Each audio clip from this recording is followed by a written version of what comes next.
Hello everyone. Before we start, make sure to like and subscribe to the channel, and leave a comment with where you're from and what time you're watching. That way, YouTube will keep showing you stories just like this one. Now, let's begin.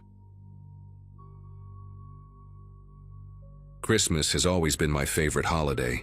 The lights, the food, the feeling of belonging somewhere warm, while the world outside turns cold and dark.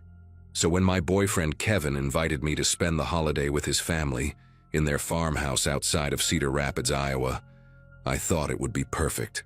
We had been dating for about 8 months, and things were getting serious enough that meeting the whole extended family felt like the natural next step. I remember packing my suitcase that Thursday morning, carefully wrapping the gifts I had bought for his parents and his 2 sisters, feeling nervous but excited. My own family had scattered across the country after my parents split up when I was finishing college back in 2015, so the idea of a big traditional Christmas dinner with a real family felt like something out of a movie.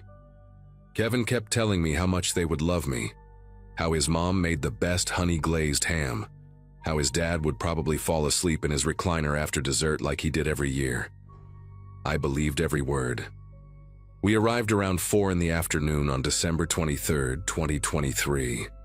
The farmhouse sat at the end of a long gravel driveway, surrounded by flat, frozen fields that stretched out in every direction, like an ocean of brown and white.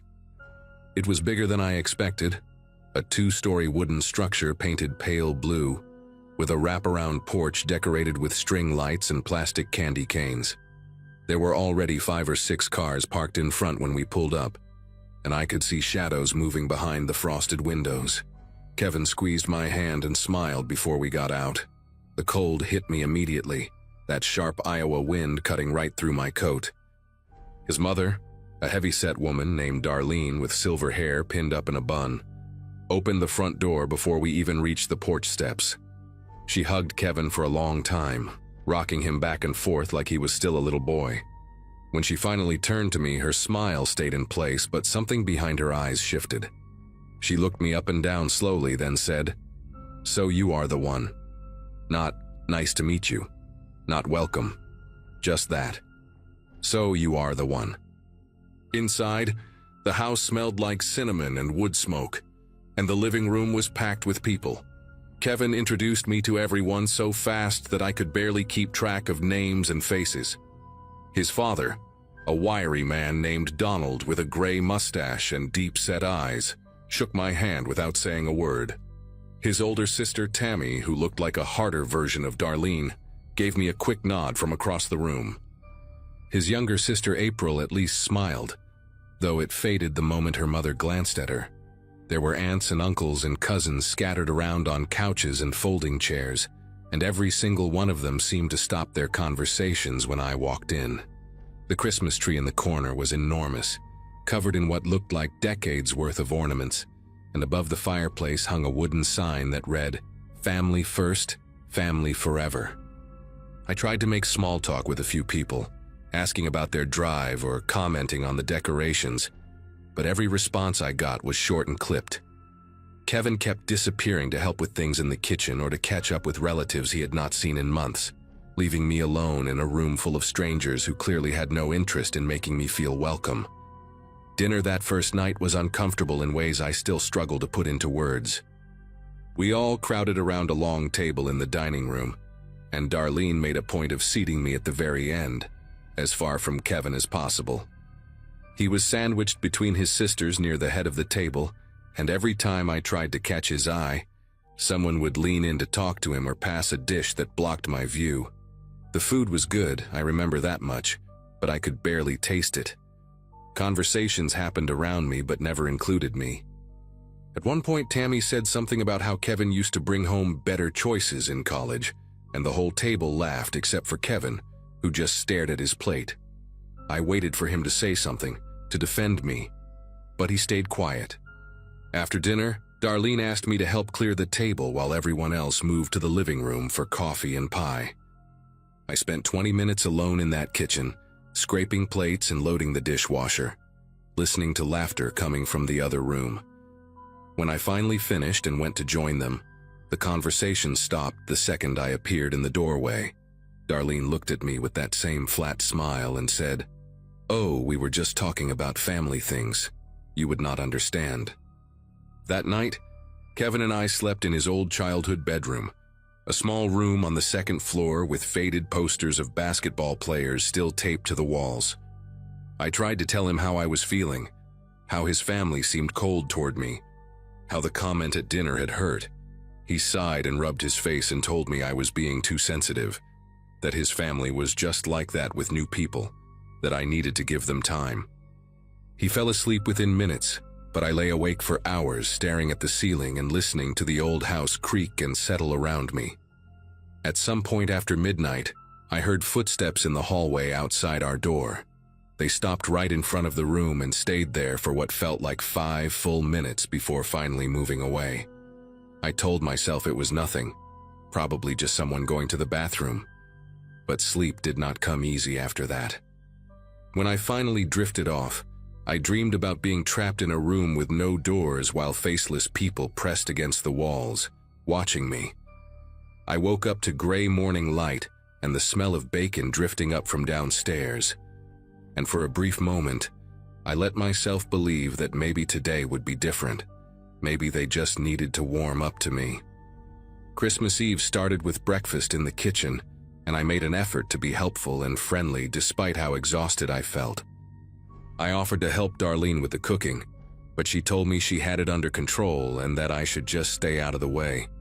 So I sat at the kitchen table with a cup of coffee while the women of the family bustled around me, talking to each other as if I was not even there. Around noon, more relatives started arriving, and the house grew louder and more crowded. I noticed that people kept having hushed conversations that would stop whenever I walked into a room. Kevin was no help at all. He spent most of the day outside with his father and his uncles, working on something in the barn, and every time I tried to go find him, one of his relatives would redirect me back inside with some excuse. By late afternoon, I had this growing sense of dread building in my chest, like something was coming that I could not see. The way they kept looking at me when they thought I was not paying attention. The way Tammy had started writing things down in a little notebook every time I said something. The way Donald had taken my car keys off the hook by the front door and slipped them into his pocket when he thought no one was watching. I saw it happen. I saw it and I said nothing because I kept telling myself I was imagining things. It happened after dinner, around 8 o'clock. We had just finished eating, and I was helping April carry dishes to the kitchen when Darlene appeared in the doorway and told me that the family wanted to have a conversation with me in the living room. Her voice was calm, almost pleasant, but there was something underneath it that made every muscle in my body tighten. I followed her out, expecting maybe an awkward attempt at bonding or some kind of holiday tradition I did not know about. Instead, I walked into a room where every single member of Kevin's family was seated in a circle of chairs, and there was one empty chair in the middle facing all of them. The Christmas tree lights blinked red and green behind them, the fire crackled in the fireplace, and Kevin sat between his mother and his father, not looking at me. Darlene gestured to the empty chair and said, "Sit down, sweetheart. We need to talk about some concerns." My legs moved before my brain could catch up, and suddenly I was sitting in that chair, surrounded by 15 or 16 people all staring at me with expressions that ranged from cold to openly hostile. The front door was behind me, but when I glanced back, I saw that one of Kevin's uncles, a huge man named Bert with hands like dinner plates, had positioned himself directly in front of it. Tammy spoke first. She opened her little notebook and started reading from it like she was presenting evidence in a courtroom. She listed dates and incidents, things I had apparently done wrong over the past 8 months. The time I convinced Kevin to skip his mother's birthday dinner because we had concert tickets. The way I had been monopolizing his weekends so he could not come home to help with the farm. How I had changed his diet, his sleep schedule, his priorities. She said I was isolating him from his family, that I was manipulating him, that I was trying to turn him against the people who had loved him his whole life. Each accusation hit me like a punch to the chest. I tried to respond, tried to explain that Kevin had made his own choices, that we were building a life together in the city, that none of this was some sinister plan. But every time I opened my mouth, someone else would cut me off. Donald talked about how Kevin used to call home every Sunday, and now they were lucky to hear from him once a month. Darlene cried actual tears as she described how her baby boy was slipping away from her.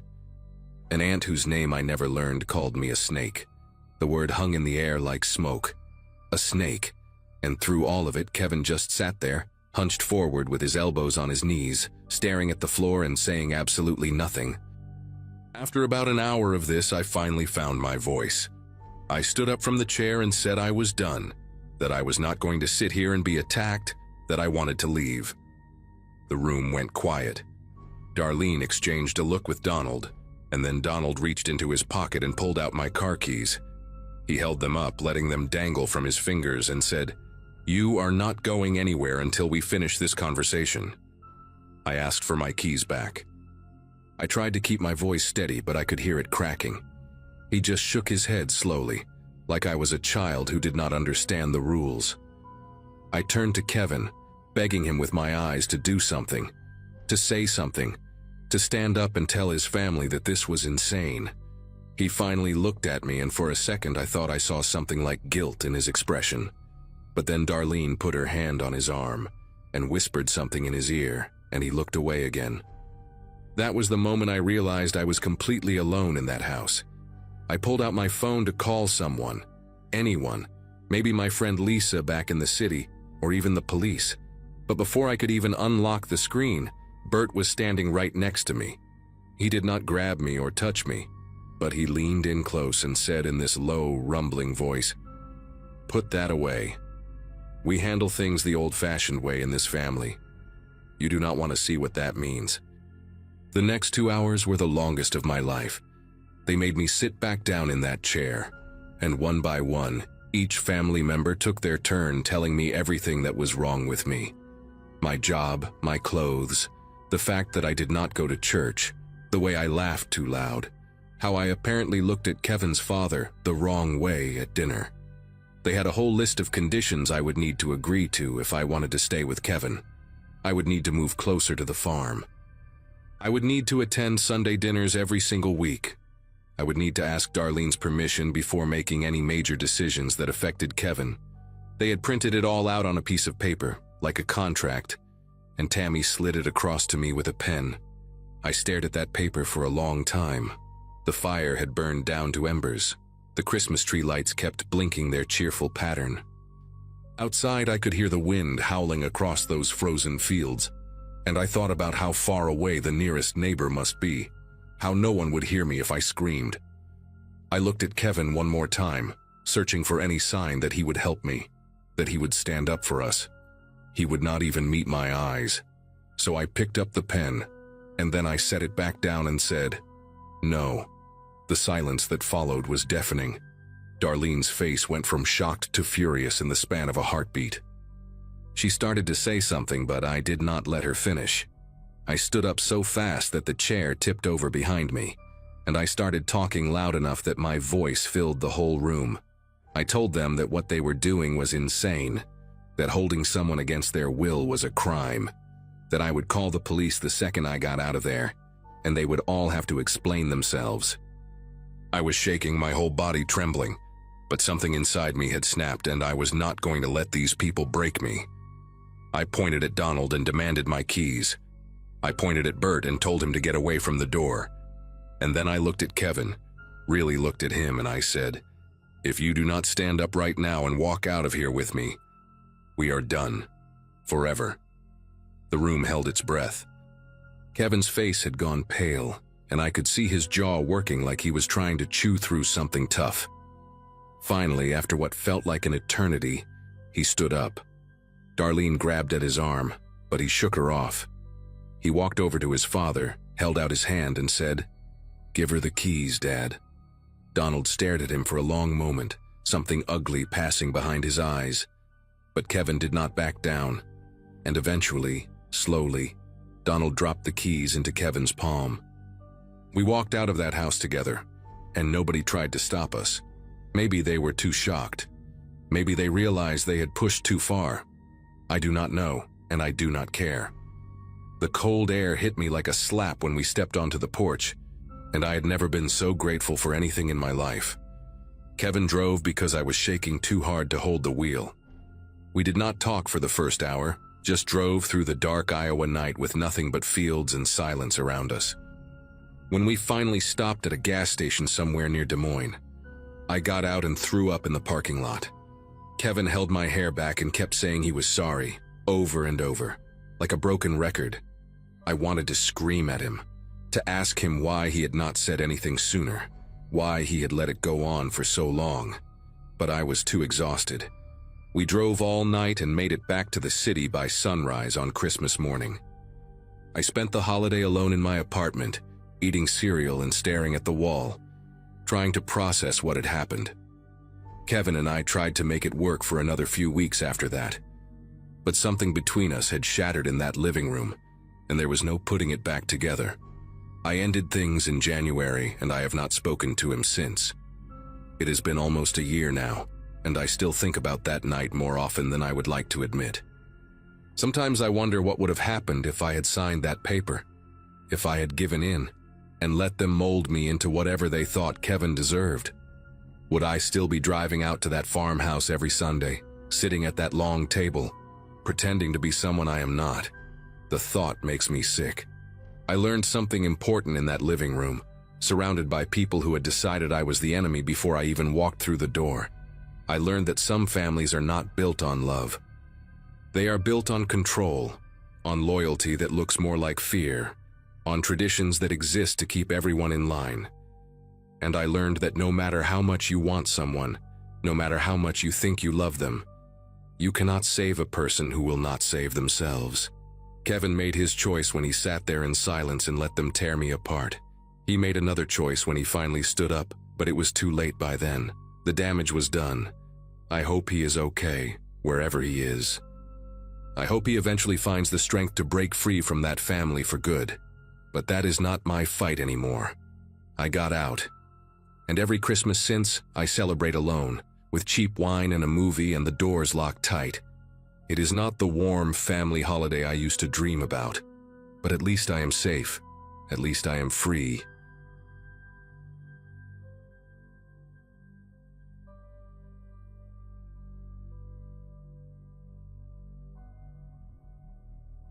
Every year since I was a kid, December 24th meant the same thing. Chaos, laughter, and falling asleep to the smell of pine needles and cinnamon. But after what happened in 2023, that date now carries a weight I cannot shake. My wife Stephanie and I had just bought our first house in a quiet suburb outside Denver, Colorado. A split level with a big backyard where our two kids, Harper and Miles, could finally have room to run around. We had moved in during October, and I remember thinking how perfect it would be to host our first real Christmas there. My parents came over on Christmas Eve, along with Stephanie's sister and her husband. We did the whole thing, eggnog, caroling on the TV, the kids leaving cookies out for Santa. Everyone left around 11, and by midnight, Stephanie and I had finished placing all the presents under the tree. I was 34 that December, finally feeling like I had my life together, like I had built something worth protecting. We went to bed exhausted but happy, the kind of tired that comes from a good day spent with people you love. I woke up at 2:14 in the morning. I know the exact time because I checked my phone the second my eyes opened, annoyed at myself for waking up when I had maybe 4 hours before the kids would come bursting into our room.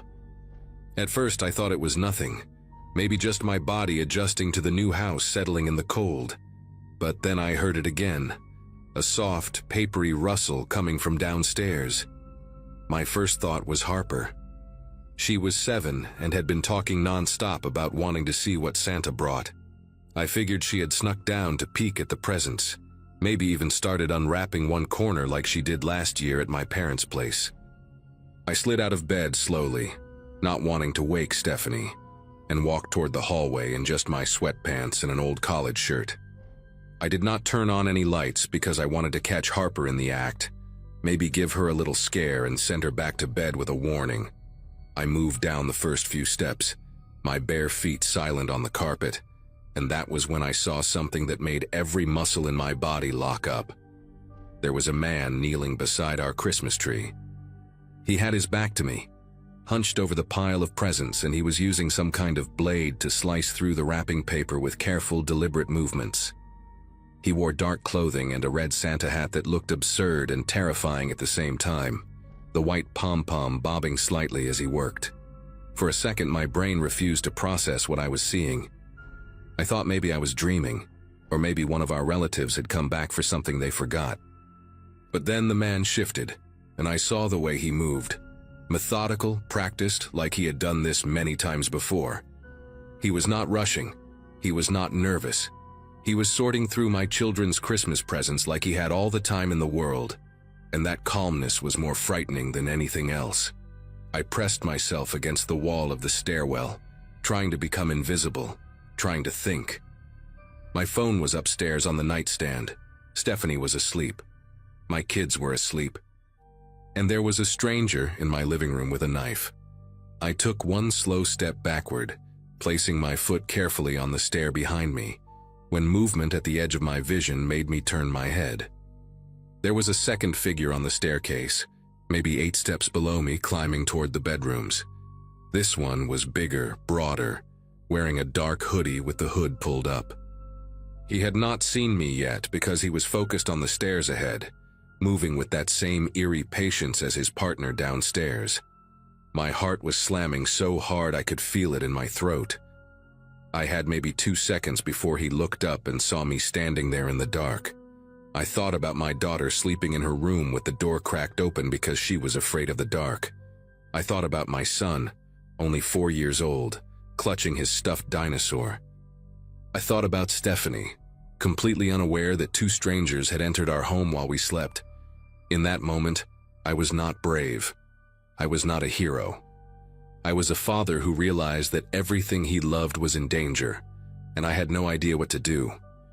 I did the only thing that made sense. I moved.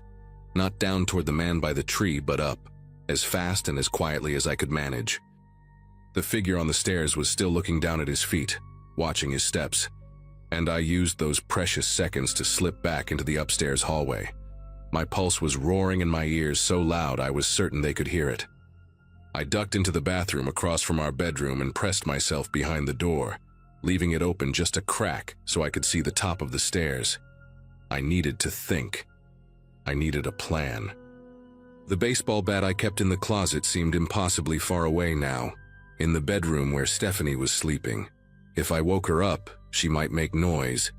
If I went for the bat, the man on the stairs might reach the hallway before I got back.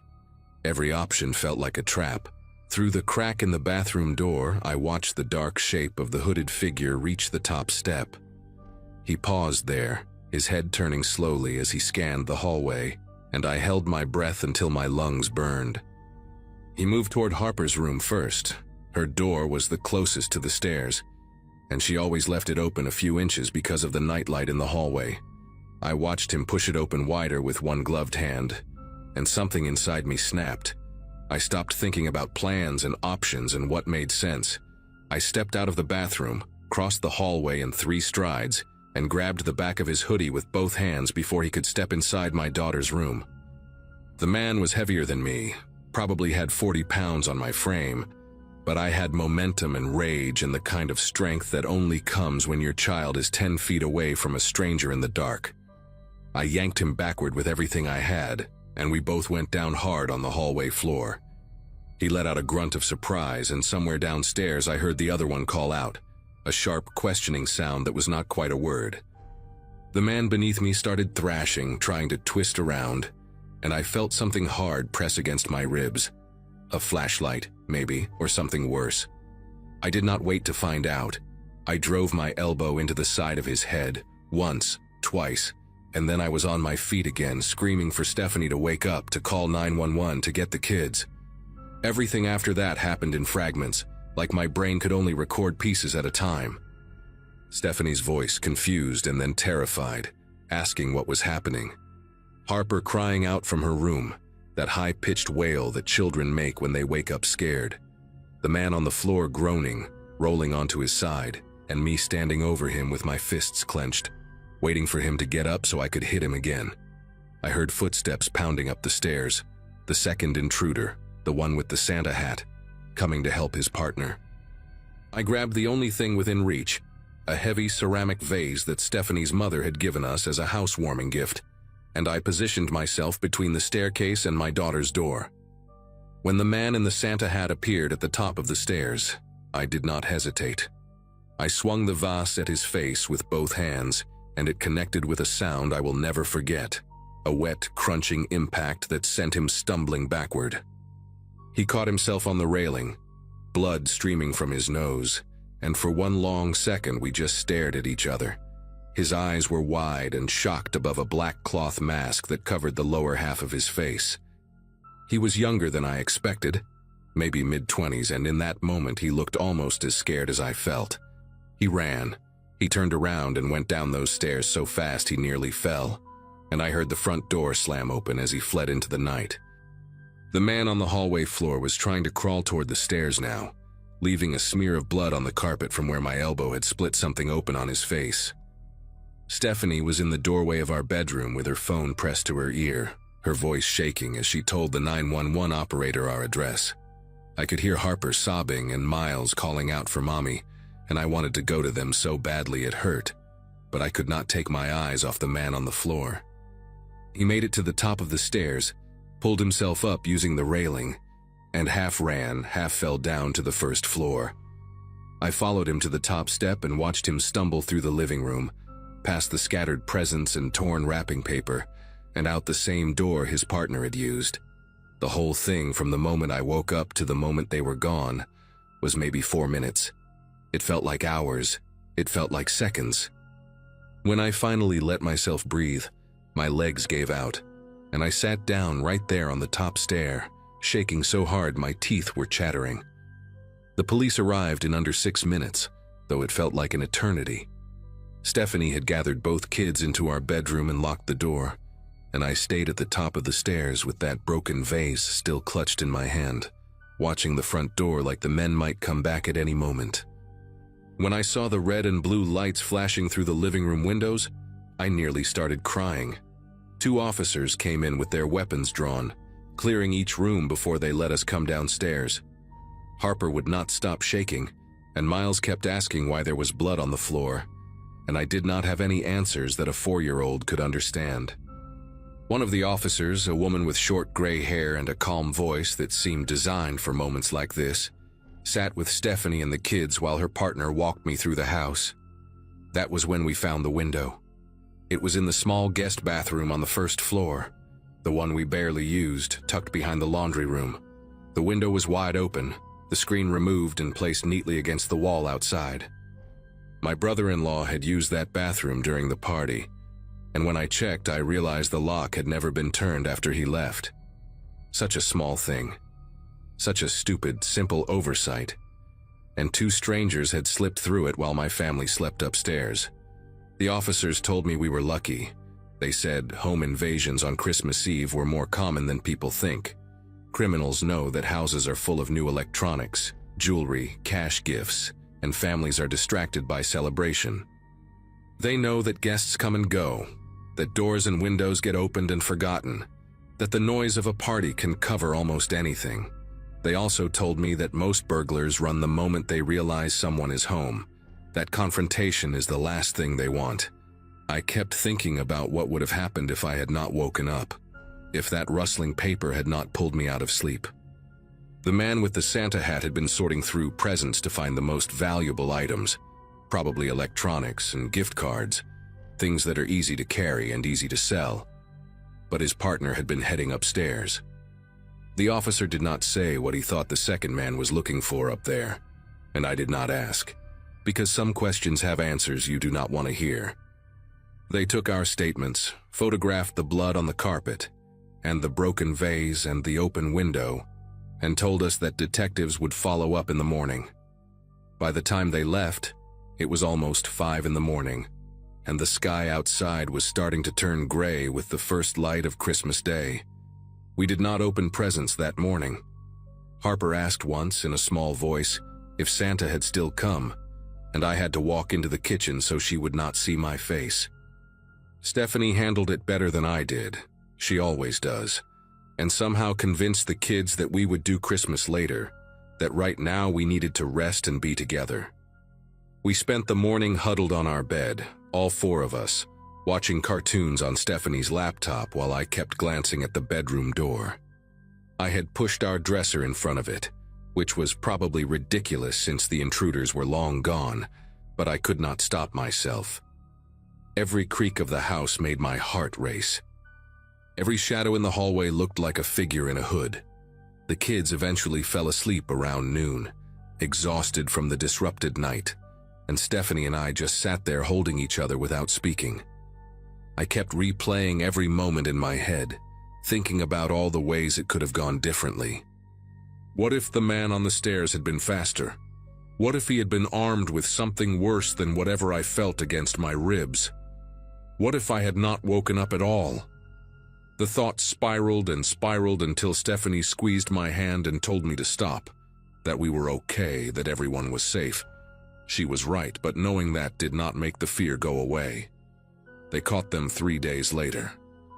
A neighbor 2 streets over had a doorbell camera that recorded the men fleeing down the sidewalk, and the footage was clear enough to show their faces once they pulled off their masks while running to their car.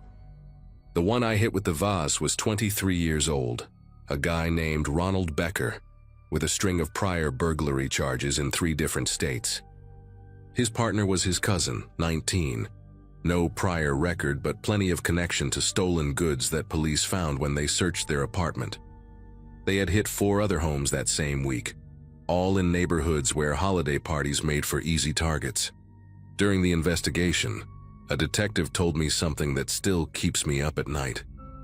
He said that based on what they found in the cousin's apartment, zip ties, duct tape, a handgun that the younger one had left in their car that night, there was a possibility they had been planning to do more than just steal presents.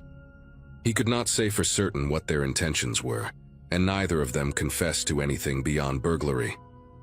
But he wanted me to know that what I did on that staircase, the decision to fight instead of hide, might have prevented something much worse. I think about that every single day. I think about how close we came to a different ending, one where I am not writing this post because I am not here to write it. We moved out of that house 6 months later. Stephanie and I agreed that we could never feel safe there again, and the kids had nightmares for months about bad men coming through the windows. We live in an apartment building now, on the 4th floor, with a security desk in the lobby and cameras in every hallway. I check the locks 3 times before bed. I sleep with a bat next to my nightstand, and every Christmas Eve, while other families are laughing and celebrating, I stay awake until dawn, listening for sounds that do not belong.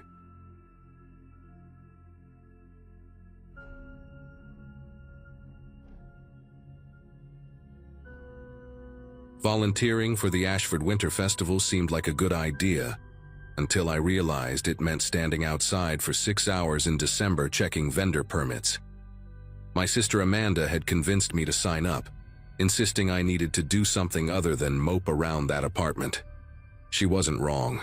After my divorce finalized in August, I'd spent most evenings staring at my phone and drinking cheap wine, scrolling through photos of my ex-husband's new life like some kind of masochist. Moving back to my hometown had felt like admitting defeat, but the rent above the pharmacy on Main Street was affordable, and I needed a fresh start somewhere familiar. The annual festival brought out everyone in town, all bundled up in their winter coats, wandering between craft booths and food trucks, while Christmas music blared from speakers mounted on every lamppost. By the time I graduated high school back in 2013, I'd already been dreaming of leaving Ashford behind. But here I was at 30, clipboard in hand, making sure the kettle corn guy had the right permits, and the jewelry vendors weren't blocking the sidewalk. Life has a funny way of circling back on you. The festival stretched along Main Street for 4 blocks, with the official bonfire set up at the north end near the community center. I could see the orange glow from where I stood, hear the high school choir singing carols while families gathered around to roast marshmallows. The fire department had 2 guys stationed there in reflective vests, keeping watch to make sure nobody got hurt. Everything ran like clockwork in Ashford, predictable and safe, which was exactly what I'd been craving after the mess of my marriage. Around 8 that evening, the cold started seeping through my jacket, making my fingers ache even inside my gloves. I decided to cut through the alley behind the pharmacy to run upstairs and grab my heavier coat. That's when I noticed the smoke. Thick, dark smoke rising into the night sky from somewhere past the south end of Main Street, near the old Hutchinson barn that had been abandoned since I was a kid. My brain immediately jumped to teenagers starting their own fire, probably trying to drink beer and feel rebellious away from their parents. But something about the smoke bothered me. It was too much, too dark, and coming from the wrong direction entirely if you were trying to stay hidden from the festival crowds. I should have just grabbed my coat and gone back to my post. I should have assumed it was nothing, maybe some debris burning in a barrel or a controlled burn someone forgot to mention. But curiosity has always been my worst quality, the thing that made me check my ex's phone in the first place and find all those messages that ended my marriage. So instead of being smart, I walked toward the smoke. The alley behind Main Street was mostly empty, just a few people cutting through to get to the parking lot faster. I passed the back entrance to the hardware store and the dumpsters behind the diner, my boots crunching on gravel and bits of ice. The temperature felt even colder away from the crowds, away from the body heat and the lights. As I got closer to the Hutchinson property, the smell hit me first. Not wood smoke like you'd expect from a campfire, but something chemical and sharp that made my throat tighten. The barn sat about 50 yards off Main Street, surrounded by a chain-link fence that had more holes than actual fence at this point. Kids had been sneaking in there for years to drink and fool around, leaving behind beer cans and cigarette butts. I'd done it myself back in high school, making out with Tommy Brennan on a dare while our friends kept watch outside. The smoke was definitely coming from behind the barn, rising in thick plumes that looked almost black against the night sky. I pulled out my phone and turned on the flashlight, ducking through one of the gaps in the fence. My heart was pounding now. Not from fear exactly, but from that electric feeling you get when you know you're seeing something you're not supposed to see. The ground was uneven, full of frozen mud and dead weeds that grabbed at my ankles. I could hear the festival in the distance, all those voices singing and laughing, completely unaware that anything was wrong. When I rounded the corner of the barn, I saw the fire. It was bigger than I expected, burning in what looked like an old oil drum someone had dragged out there. The flames licked up into the darkness, casting flickering shadows across the weathered wood of the barn. And then I saw the person, a figure maybe 20 feet away from me, hunched over the drum and tossing something into the flames. They were wearing dark clothes, a heavy jacket with the hood pulled up, and they moved quickly, urgently, like they were racing against time. My breath caught in my chest. I stepped back instinctively, trying to stay in the shadows, but my boot hit a piece of metal and it made a loud clang that echoed across the empty lot. The figure's head snapped up. For a second, neither of us moved. I could see their face partially illuminated by the firelight, but the hood cast too many shadows for me to make out any real features. Then they dropped whatever they'd been holding and ran. Not toward me, thank God, but in the opposite direction, cutting through the far side of the property toward the woods that bordered the edge of town. They moved fast, stumbling once on the rough terrain but recovering quickly, and within seconds they disappeared into the tree line. My legs felt like they'd been filled with cement. Every instinct screamed at me to run back to the festival, to find a cop or a firefighter or literally anyone else to deal with this. But I couldn't stop staring at the oil drum, at the flames still crackling and spitting embers into the air. Whatever that person had been burning, there was still evidence left. I took a few shaky steps forward, holding my phone up to get a better look. The heat from the fire hit my face, making my eyes water. Inside the drum I could see fabric, dark pieces of what looked like clothing curling and blackening in the flames. A jacket sleeve, maybe part of a shirt, something that might have been denim. My stomach turned. This wasn't teenagers burning trash or getting rid of old furniture. This was deliberate, secretive, wrong. I didn't touch anything. Every crime show I'd ever watched screamed at me not to contaminate a scene, assuming this even was a scene, and not just my paranoid brain making connections that didn't exist. But I took photos. Lots of them. The oil drum, the flames, the partially burned clothing, the footprints in the mud leading toward the woods. My hands were shaking so badly that half the pictures came out blurry, but I kept snapping anyway, documenting everything I could see. Then I heard voices. Not from the festival, but closer, coming from near the fence. Two men talking in low tones, and one of them laughed at something the other said. Panic seized my chest. I didn't know if they were connected to whoever had been burning things, or if they were just festival goers taking a shortcut, but I wasn't about to stick around and find out. I turned and walked as quickly as I could back toward the gap in the fence, trying not to run and draw attention to myself. My heart hammered against my ribs so hard I thought it might crack one. When I made it back to the alley behind Main Street, the sounds of the festival washed over me like a wave. Christmas music, children laughing, someone announcing the winners of the gingerbread house contest over a loudspeaker. Everything normal and cheerful and completely oblivious to what I'd just seen 50 yards away. I found Officer Daniels near the hot chocolate stand, talking to someone's grandmother about parking violations. He'd been on the Ashford police force for as long as I could remember. One of those guys who seemed born to wear a uniform and hand out stern warnings to teenagers. When I approached him, my voice came out higher than I intended, breathless and shaky. I told him everything.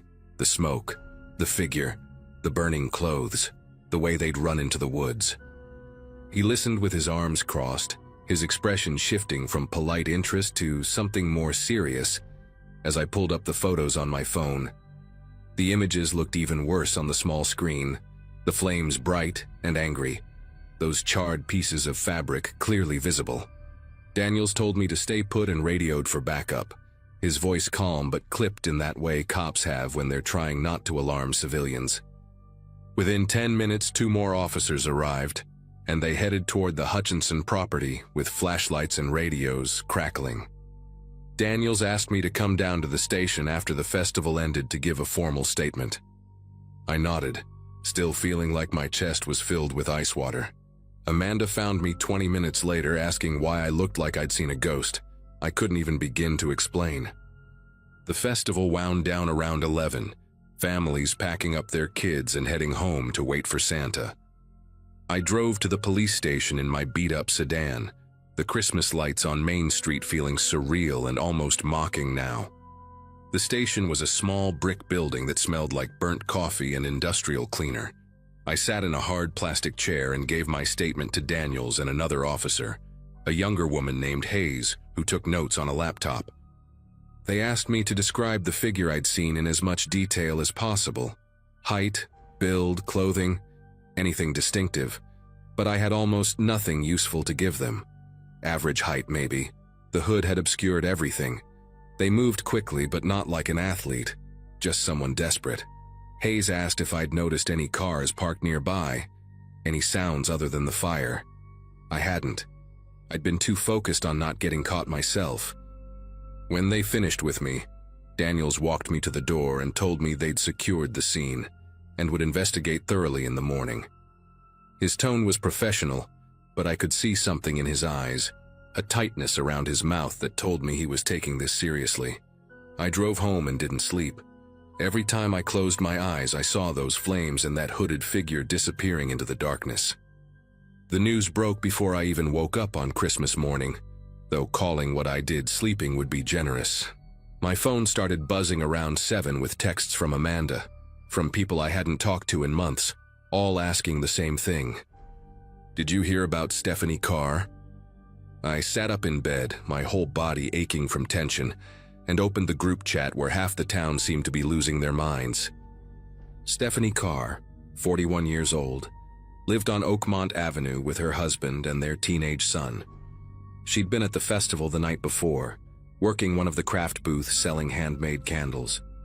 Her husband reported her missing around 6 in the morning when he woke up and realized she'd never come home. Her car was still parked on Main Street where she'd left it. Her phone went straight to voicemail. Nobody had seen her since around 8 the previous evening, right around the time I'd been standing behind that barn watching someone burn clothes. My mouth went dry. I called Daniels immediately, my fingers fumbling with the phone. He picked up on the second ring and his voice sounded exhausted. He told me they were already looking into possible connections, that I needed to come back to the station as soon as possible. The police station was completely different from the night before. Now it was full of people, officers moving quickly between rooms, phones ringing constantly, someone setting up a command board with photos and timelines. Hayes met me at the entrance and brought me to a small interview room that smelled like stale air and anxiety. Daniels came in a few minutes later with a folder under his arm and dark circles under his eyes that told me he hadn't slept either. He laid out photos on the table between us. Crime scene photos from the Hutchinson property, taken in daylight. The oil drum, now cold and empty except for ash. And there, among the debris, clearly visible in the harsh light of the camera flash, were the remnants of clothing. A burnt piece of fabric with a distinctive pattern, blue and white checks. Daniels pulled out another photo, this one from Stephanie's husband. Showed Stephanie at the festival the night before, smiling at the camera, wearing a blue and white checkered flannel shirt. The same pattern. My vision swam for a second. Daniels asked me to look at the photos I'd taken the night before again, to see if I noticed anything else now that I knew what we were looking for. I scrolled through them slowly, my stomach churning. In one of the shots, partially obscured by smoke, you could see something else in the flames. What looked like the strap of a purse, the corner of a leather bag. Stephanie's booth had been selling candles in handmade bags. The investigation moved fast after that. Daniels brought in state police because Ashford didn't have the resources for something this serious. And suddenly, our tiny town was crawling with detectives and forensic teams. They combed through the Hutchinson property for 2 full days, collecting ash samples and photographing every footprint they could find. The story spread like wildfire. Excuse the expression. Everyone had a theory. Some people thought Stephanie had run off with another man and staged her own disappearance. Others whispered about her husband, about how he'd seemed too calm when he reported her missing. How marriages always look perfect from the outside until they don't. I knew better. I'd seen someone actively destroying evidence. Someone who'd chosen that exact night because they knew the whole town would be distracted by Christmas carols and hot chocolate. The festival had provided perfect cover. Hundreds of people moving around, cars parked everywhere. Everyone focused on anything except what was happening 50 yards away in the darkness. On the 3rd day after Christmas, they found her. A hiker's dog picked up a scent in the woods about 2 miles from the Hutchinson barn, leading them to a shallow grave covered with branches and frozen leaves. Stephanie Carr had been strangled. The medical examiner estimated time of death around 8:30 on the night of the festival, maybe an hour after she was last seen. My photos, as blurry and amateur as they were, became crucial evidence in establishing a timeline. The arrest came 2 weeks later, and it wasn't who anyone expected. Brian Kimball, a 46-year-old contractor who'd done work on half the houses in Ashford, including Stephanie's. Turned out he'd been having an affair with her for 8 months, and when she tried to end it, threatened to tell her husband everything. She'd called it off that night at the festival, told him it was over for good. Security footage from the pharmacy caught him following her when she left her booth, walking toward the back of Main Street. The footprints at the scene matched his work boots. Fibers from his truck were found on her body. He'd killed her in a moment of rage, panicked, and then tried to destroy any evidence that might connect them by burning her belongings during the festival when he thought nobody would notice an extra fire. But he hadn't counted on someone like me.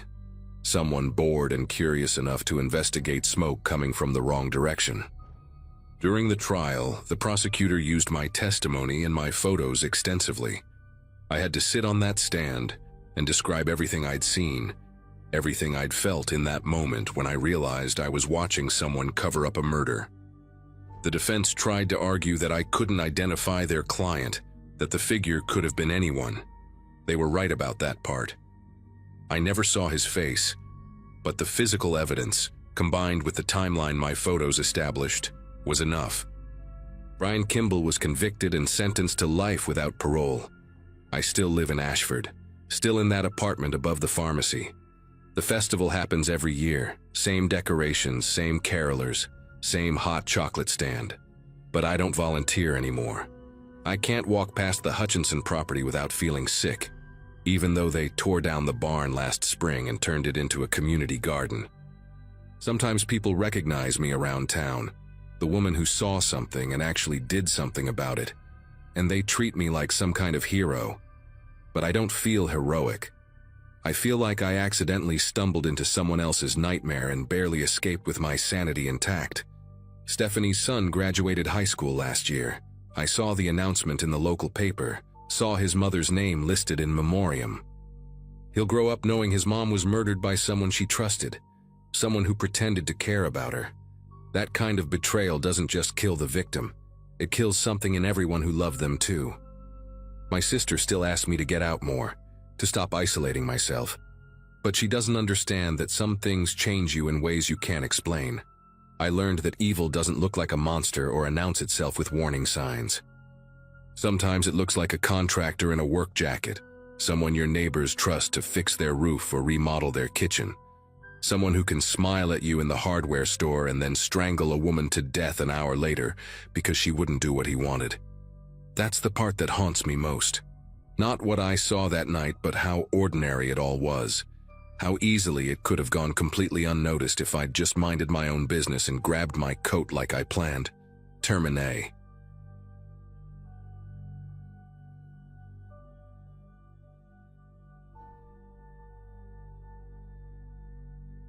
Carla had been planning our Christmas Eve gathering since early November. She wanted everything perfect for our first holiday season in the new house, a modest 3-bedroom we had closed on back in September, tucked away in a quiet suburb outside Charlotte, North Carolina. Our daughter Sophie had just turned 5, and our son Eli was 7, old enough to remember this Christmas for years to come. My parents made the drive down from Maryland, and Carla's sister Renee came with her husband and their twin toddlers. By 6 in the evening, the house was alive with warmth and noise, the smell of cinnamon candles mixing with roasted ham, string lights glowing along the staircase banister. A playlist of old Christmas classics hummed softly through the Bluetooth speaker in the kitchen. Watching everyone gathered in our living room, I felt a quiet pride settle in my chest. At 33, after years of renting cramped apartments and saving every spare dollar, I had finally built something real for my family. Our next-door neighbor was a man named Glenn Partridge. He lived alone in a tan brick house with overgrown hedges and a permanent collection of Amazon boxes stacked by his front door. I had spoken to him maybe 4 times since we moved in, and each conversation left me feeling slightly unsettled without being able to pinpoint exactly why. He was somewhere in his late 50s, with thinning gray hair and deep-set eyes that always seemed to be looking past you rather than at you. He never smiled, never waved from his driveway, and once, when Sophie's soccer ball rolled onto his lawn, he stood at his window watching us retrieve it for a full minute before slowly pulling the blinds shut. Carla told me I was being paranoid, that some people were just private. I wanted to believe her. That Christmas Eve, around 7 in the evening, I noticed Glenn standing at the edge of his property, staring at our house as guests arrived. He was wearing a brown jacket despite the cold, and he just stood there, motionless, watching car after car pull into our driveway. I tried to push Glenn out of my mind as the evening went on. The kids were running between the living room and the hallway, chasing each other with foam swords Eli had gotten as an early gift. My father was telling his old army stories to Renee's husband, who nodded politely while nursing a glass of bourbon. Carla and her sister were in the kitchen, laughing about something from their childhood, and my mother was rocking one of the twins in the corner armchair. The volume inside the house was never excessive, just the natural hum of a family enjoying themselves. We kept the music low enough that we could talk without shouting. By 9 o'clock, the kids were getting tired, and we started winding things down. Sophie fell asleep on the couch, and Eli was fighting to keep his eyes open while watching a Christmas movie on the television. I stepped outside briefly to grab more firewood from the pile beside the garage, and that was when I saw Glenn again. He was standing on his front porch now, arms crossed, staring directly at me. I raised my hand in an awkward wave, but he did not respond. He just kept staring. Around 10, I got a notification on my phone from our front door camera. We had installed a Ring doorbell a few weeks after moving in, mostly because Carla wanted to see package deliveries. I opened the app and felt my chest tighten. The camera showed Glenn pacing back and forth on the sidewalk in front of our house, maybe 15 feet from our property line. His movements were erratic, jerky, like he was arguing with someone who was not there. I could see his lips moving rapidly, but the audio was hard to make out over the ambient noise. I turned up the volume on my phone and pressed it against my ear, trying to catch what he was saying. His voice came through in fragments, distorted but unmistakable. He kept repeating something about people disrespecting him, about how nobody takes him seriously, about how he was done being ignored. And then, as he turned slightly toward the streetlight, I saw it clearly. There was a handgun tucked into the waistband of his jeans, the black metal glinting under the pale yellow glow. I showed the video to Carla in the kitchen, keeping my voice low so the others would not hear.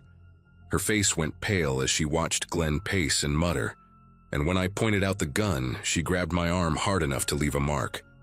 We debated calling the police right then, but part of me hesitated. Glenn had not actually done anything illegal yet. He was on a public sidewalk, and North Carolina is an open carry state. I kept telling myself that maybe he was just having a bad night. Maybe he would go back inside and sleep it off. But then another notification came through, and when I checked the camera again, Glenn was standing completely still now, facing our front door. His hands were at his sides, and he was no longer talking to himself. He was just staring at the house with an intensity that made my mouth go dry. My father noticed something was wrong and came over, asking if everything was all right. I did not know how to explain it, so I just handed him my phone and let him watch for himself. His expression hardened immediately. He had seen combat in Vietnam, and I think he recognized danger in a way that I, in my comfortable suburban life, had never learned to. My father told me to stay inside and keep everyone calm while he went to talk to Glenn. I tried to stop him, tried to tell him about the gun, but he waved me off with the confidence of a man who had faced worse. I watched through the living room window as my father walked down the driveway, his posture relaxed but deliberate. Glenn saw him coming and did not move. They stood about 10 feet apart, and I could see my father talking, his hands open and visible in a gesture of peace. For a moment, I thought it might actually work. Glenn seemed to be listening, his head tilted slightly to one side. Then, without any warning at all, everything changed. Glenn reached down to his waistband and pulled out the handgun, holding it at his side but not quite pointing it at my father. He said something I could not hear from inside the house, but I saw my father's body stiffen. I was already moving toward the front door when Glenn raised his voice loud enough for the whole street to hear. He was screaming now, demanding that we end the party immediately, saying the noise was a direct attack on him, that we had been plotting against him for months. I yanked the front door open and stepped onto the porch, my heart hammering against my ribs. Glenn swung his attention toward me, and for the first time I saw his eyes up close in the dim light. They were wide, almost feverish, and there was a disconnect in them that I had never noticed before. It was like he was looking at me, but also looking at something else entirely, something that existed only in his mind. My father had not moved, had not flinched, and I tried to match his composure even though every instinct in my body was telling me to run. Glenn pointed at me with his free hand, the gun still gripped tightly in the other. He said I knew what I had done, that everyone on the street knew, that we had been sending him signals through the noise, through the cars, through the lights. He said he had documented everything, that he had recordings, that the police were in on it too, but he was going to prove it all. His words tumbled out in a rapid, disjointed stream, jumping from accusation to accusation without any coherent thread. I realized then that Glenn was not just angry. There was something deeply broken inside him. Carla had already called 911 from inside the house. I could hear her voice through the open door, high and strained, giving our address and describing the situation. My father slowly raised both hands, palms out, and took a small step backward. He spoke to Glenn in a low, steady voice, telling him that we did not want any trouble, that we were just having a family dinner, that nobody was plotting anything. Glenn shook his head violently, his lips curling back in a grimace. He said that was exactly what we would say, that we had rehearsed it, that he was not stupid. The gun in his hand twitched, and I felt my legs turn to rubber. My children were inside that house. My mother, Carla, everyone I loved was just a few feet away, separated from this man by nothing but a wooden door and a few walls. I thought about what a bullet could do, how easily it could tear through drywall and insulation, how quickly everything could end. The Christmas lights on our staircase suddenly seemed absurd, mocking, a reminder of how naive I had been to think this night would be perfect. The sirens came before Glenn could make his next move. I heard them in the distance first, a faint wail that grew louder with each passing second. Glenn heard them too, and something shifted in his expression. The feverish intensity in his eyes flickered, replaced by a flash of confusion, and then something that almost looked like fear. He glanced toward the end of the street, then back at us, then at the gun in his hand as if he had forgotten he was holding it. My father used that moment of hesitation to take another step back, putting more distance between himself and Glenn. I stayed perfectly still on the porch, afraid that any sudden movement might snap Glenn back into whatever dark place his mind had been occupying. The police cruiser appeared at the corner, its red and blue lights painting the houses in alternating colors. A second cruiser followed close behind. Glenn lowered the gun to his side but did not drop it, and I could see his jaw working, his teeth grinding together as he processed what was happening. Part of me expected him to run, or worse, to start shooting. Instead, he just stood there, frozen, like a man waking up from a nightmare and realizing he was still inside it. The officers approached with their weapons drawn, shouting commands that echoed through the quiet neighborhood. Glenn dropped the gun onto the sidewalk, and for a moment he looked almost relieved, like a weight had been lifted from his shoulders. They cuffed him quickly and efficiently, and as they led him toward the cruiser, he turned his head and looked directly at me. There was no anger in his expression anymore, no accusation, just a hollow emptiness that made me feel something I did not expect to feel in that moment. Pity. One of the officers came to speak with us while his partner secured Glenn in the back seat. He was a younger guy, maybe late 20s, with a calm demeanor that suggested he had handled situations like this before. He asked if anyone was hurt, if we had the doorbell footage, if we wanted to press charges. I told him we had everything recorded and that we absolutely wanted to pursue this as far as the law would allow. He nodded and said something that stuck with me long after that night. He said Glenn had called 911 3 times that month, accusing various neighbors of plotting against him, monitoring his movements, sending coded messages through their landscaping choices.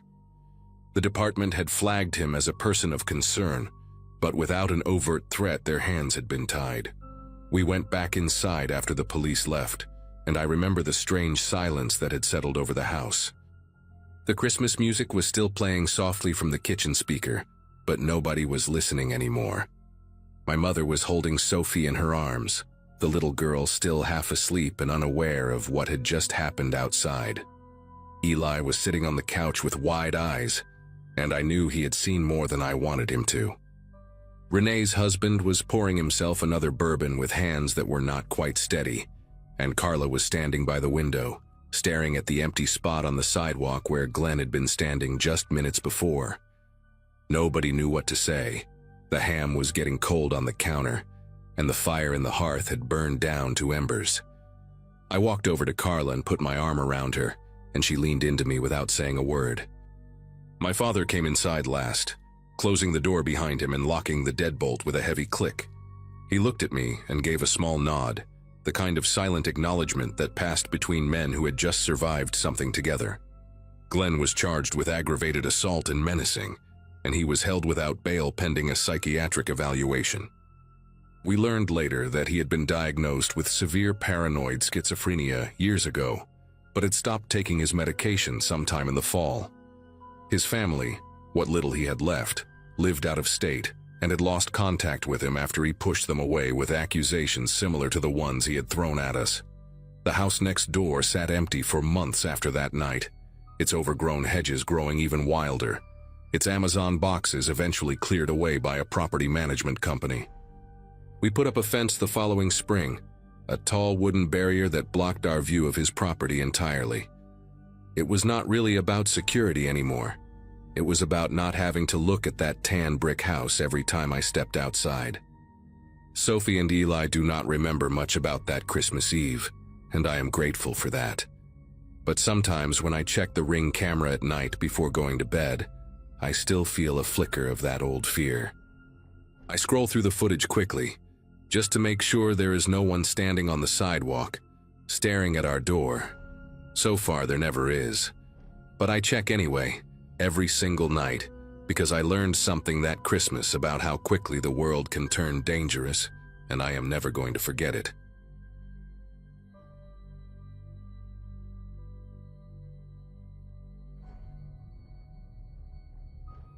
My daughter Molly had begged me to leave the Christmas lights on overnight. She was spending Christmas Eve at her father's place this year, part of the custody arrangement we had worked out after the divorce. But she made me promise on the phone that I would keep the tree glowing until morning. "It looks magical from outside, Mom," she had said, and even though she would not be there to see it, I left them on anyway. I had moved into this small craftsman home in Tacoma, Washington, 8 months earlier, right after everything was finalized. The house had a stone fireplace that the realtor described as a rare find, and I had filled the mantel with stockings and garland because decorating for one felt less pathetic if I really committed to it. That Christmas morning, I woke before my alarm, somewhere around 5, to a sound I could not immediately place. It was a scraping noise, rhythmic and metallic, coming from somewhere on the first floor. I lay there in the darkness of my bedroom, holding my breath, trying to convince myself I had imagined it. The sound came again, and this time there was no mistaking it. My neighbor Gwen had been complaining about raccoons for weeks. They had gotten into her attic and caused all sorts of damage before animal control finally dealt with them. I assumed one had found its way into my chimney, maybe attracted by the residual warmth from the fire I'd let die out the night before. I grabbed my robe from the hook on the back of the door and slipped on my worn house slippers, not bothering with lights as I padded down the narrow hallway toward the living room. The Christmas tree cast soft colored shadows across the walls, and beneath it sat the pile of wrapped presents I had prepared for Molly's visit later that afternoon. My laptop was on the coffee table, along with the small jewelry box my mother had given me years ago. I had been sorting through old pieces the night before, trying to decide what to pass down to Molly when she got older. The scraping grew louder as I approached the fireplace, a grinding metallic sound that seemed to echo inside the flue. I knelt down on the cold hearth, leaning forward to peer up into the darkness, expecting to see the panicked eyes of a trapped animal staring back at me. What I saw instead was a black boot, a single black boot, scuffed and dirty, dangling about 2 feet above the iron grate. It was attached to a leg wrapped in red fabric, cheap, shiny polyester that caught the faint glow from the Christmas tree lights. For a moment, my brain simply refused to process what I was looking at.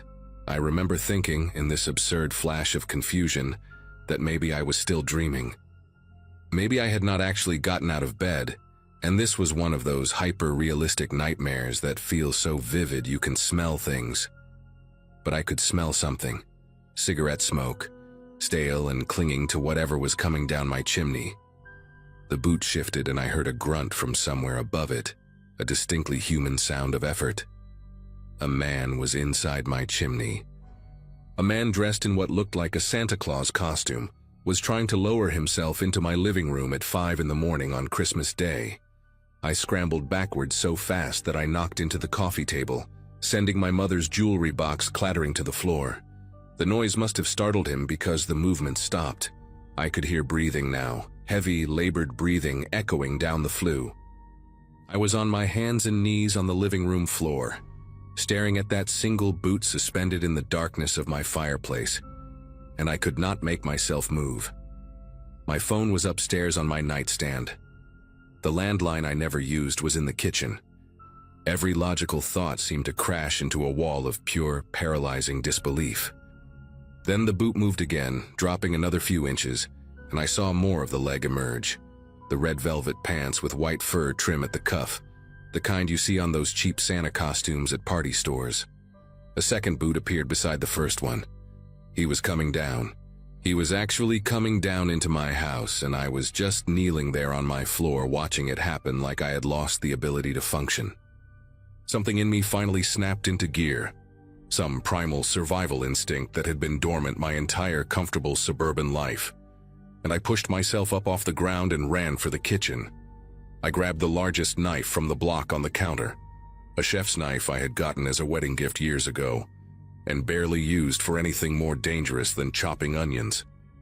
The landline phone was mounted on the wall beside the refrigerator, one of those old cordless models that came with the house. I snatched it from the cradle and dialed 911 with fingers that felt numb and clumsy, pressing myself into the corner between the counter and the wall where I could see the doorway to the living room.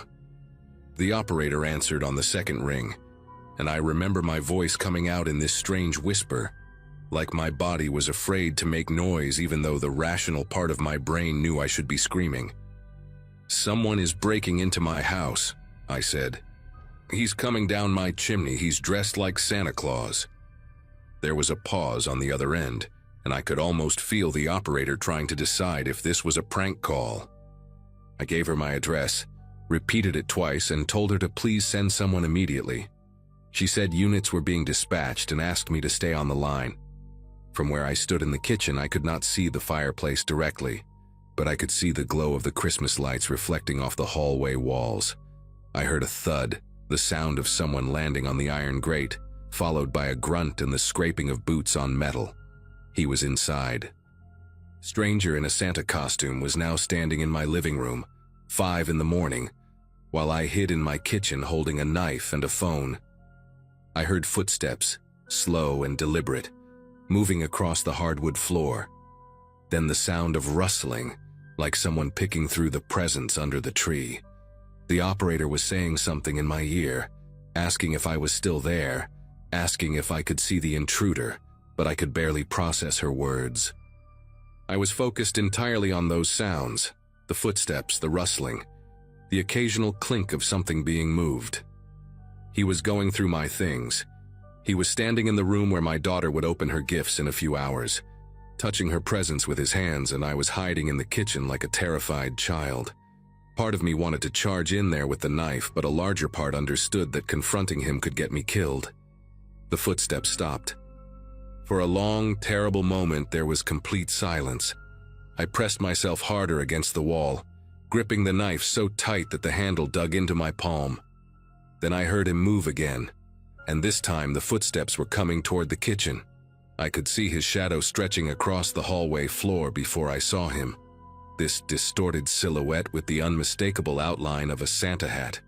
He appeared in the doorway, and for the first time I got a clear look at him. He was maybe 50 years old, with a gaunt face and deep-set eyes that seemed to absorb the dim light rather than reflect it. The Santa suit hung loose on his thin frame, the white trim yellowed and matted. The red fabric faded to something closer to rust. He had a pillowcase in one hand, already bulging with whatever he had grabbed from my living room. He saw me in the same instant I saw him, and we both went still. His eyes dropped to the knife in my hand, then back up to my face. He did not look surprised or afraid. He looked annoyed, like I was an inconvenience he had not planned for. "Put that down," he said. His voice was flat, almost bored, with a slight rasp that matched the cigarette smell I had noticed earlier. "I'm just here for the stuff. Stay out of my way and nothing happens to you." I did not put the knife down. I could not have even if I wanted to. My fingers seemed locked around the handle. The 911 operator was still on the line, and I prayed she could hear everything, that the police were already close. He took a step into the kitchen, and I raised the knife higher, my arm trembling visibly. "I already called the cops," I managed to say, and my voice sounded strange in my own ears, higher and thinner than normal. He paused, tilting his head slightly like he was listening for sirens. In that silence, I heard it too, the distant wail of a police siren cutting through the pre-dawn quiet. His expression shifted then, the annoyance giving way to something colder, more calculating. He glanced toward the back door, then at me, then at the door again, clearly weighing his options. He moved fast. 1 second he was standing in the doorway calculating, and the next he had crossed the kitchen in 3 long strides and was yanking open my back door. The cold December air rushed in, carrying the smell of frost and pine. I stayed exactly where I was, still holding that knife, still pressed against the wall, as he disappeared into my backyard. I heard his boots crunching through the thin layer of snow that had fallen the night before, heard the wooden fence groan as he climbed over it, and then nothing.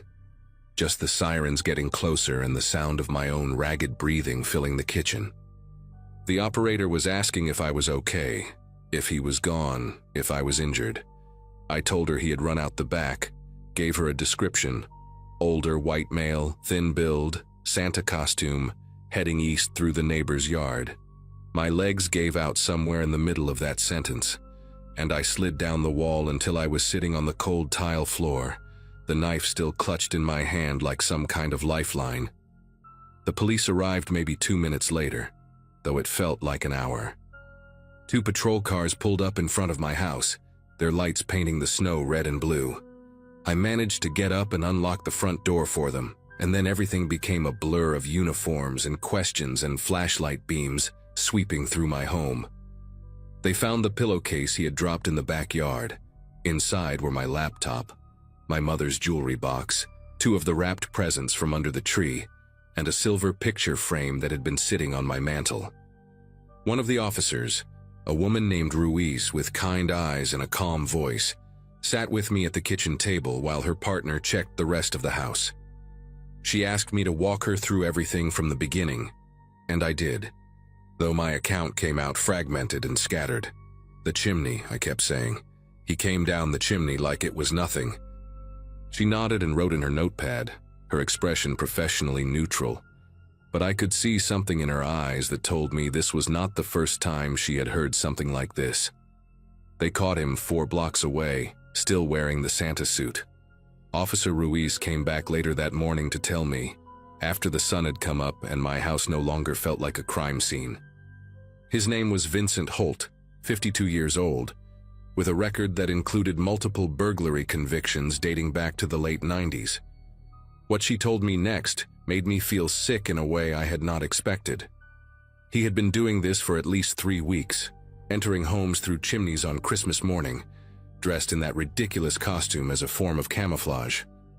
If any neighbor happened to glance out their window at dawn and saw a figure in red and white on a rooftop, they would assume it was a decoration, or maybe dismiss it as their eyes playing tricks in the early light. He had specifically targeted homes where he had observed single women living alone, watching houses for days beforehand to learn routines and identify easy marks. Ruiz said they had connected him to at least 4 other break-ins across the Tacoma area, though they suspected there were more victims who had not reported anything because they had slept through the whole thing. I was the first one who had been awake, the first one who had seen him coming down. Molly came over that afternoon and I did not tell her what had happened. I cleaned up the soot he had tracked across the floor, put the presents back under the tree, and watched her tear into the wrapping paper with the kind of joy only a child can have on Christmas morning. My ex-husband picked up on something when he dropped her off. He asked if I was feeling okay, said I looked pale, but I just told him I had not slept well. It took me 3 days to stop flinching at every small noise in the house. I had a locksmith come out and install a chimney cap with a heavy-duty lock, the kind that bolts directly into the masonry.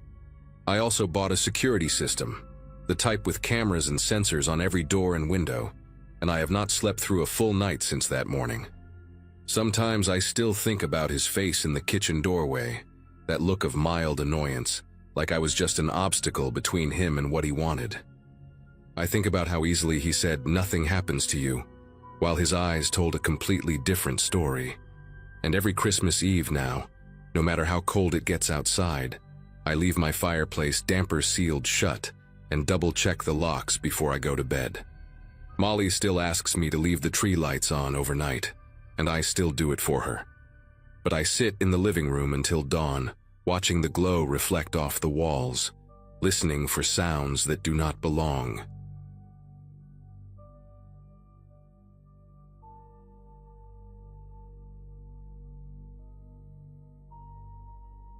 Anyone who lives in a small town knows that certain rhythms become part of your life, whether you want them to or not.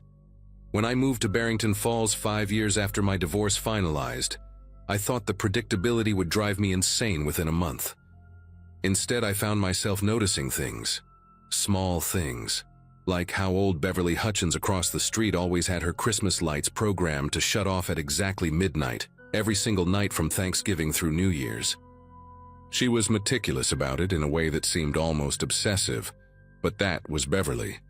Retired schoolteacher, widow for 12 years, the kind of woman who still wore pantyhose to the grocery store and kept her lawn edged like she was expecting a magazine photographer. We weren't close, but we were neighborly. She'd wave from her porch when I got home from the warehouse around 6. I'd help carry her groceries when I saw her struggling with bags. That's how it works in places like this. Christmas Eve 2024 was unseasonably warm for Massachusetts. One of those weird winter nights where you could almost smell the ground thawing. I'd spent the evening at my sister's place in the next town over, eating too much ham and making awkward small talk with her husband's family. Got home around 11:30, tired and ready to collapse. I remember parking in my driveway and seeing Beverly's house across the street, absolutely covered in those old-fashioned multicolored bulbs. She had them strung along every eave, wrapped around the porch columns outlining her windows. It looked like something from a 1950s postcard. The lights were still on, but that made sense since midnight hadn't hit yet. I went inside, brushed my teeth, and fell into bed with my phone scrolling through nothing important. At some point I must have dozed off because when I jerked awake, my neck was stiff and my phone had slipped onto the floor. I reached for it and checked the time. 3:14 in the morning. The house was dark except for the streetlight filtering through my bedroom curtains, and that's when I noticed something that made me sit up fully. Through the gap in the curtains, I could see Beverly's house. Every single Christmas light was still blazing. At first I thought maybe she'd fallen asleep and forgotten to set the timer, but Beverly didn't forget things like that. She was the type who had backups for her backups. I laid there for maybe 10 minutes trying to convince myself it was nothing, that she'd probably just decided to leave them on for Christmas morning or something. But the longer I stared at those lights twinkling through my window, the more wrong it felt. Not supernatural wrong, just wrong in that gut-level way when you know something's off with a person's routine. I finally got up, pulled on jeans and the same sweater I'd worn earlier, and walked outside. The street was completely dead. No cars, no sounds except for a dog barking somewhere 3 blocks over. When I crossed the street and got closer to Beverly's house, that's when I heard it. Music. Christmas music, but cranked up so loud it was spilling out into the yard. Some choir singing about silent nights, except there was nothing silent about it. The volume was almost aggressive, like someone had turned every dial to maximum and walked away. I stood on her walkway for a second, trying to figure out what to do. The porch light was on, same as always, and through the big front window I could see her living room. The Christmas tree in the corner was lit up, those old bubble lights she probably bought in the 70s.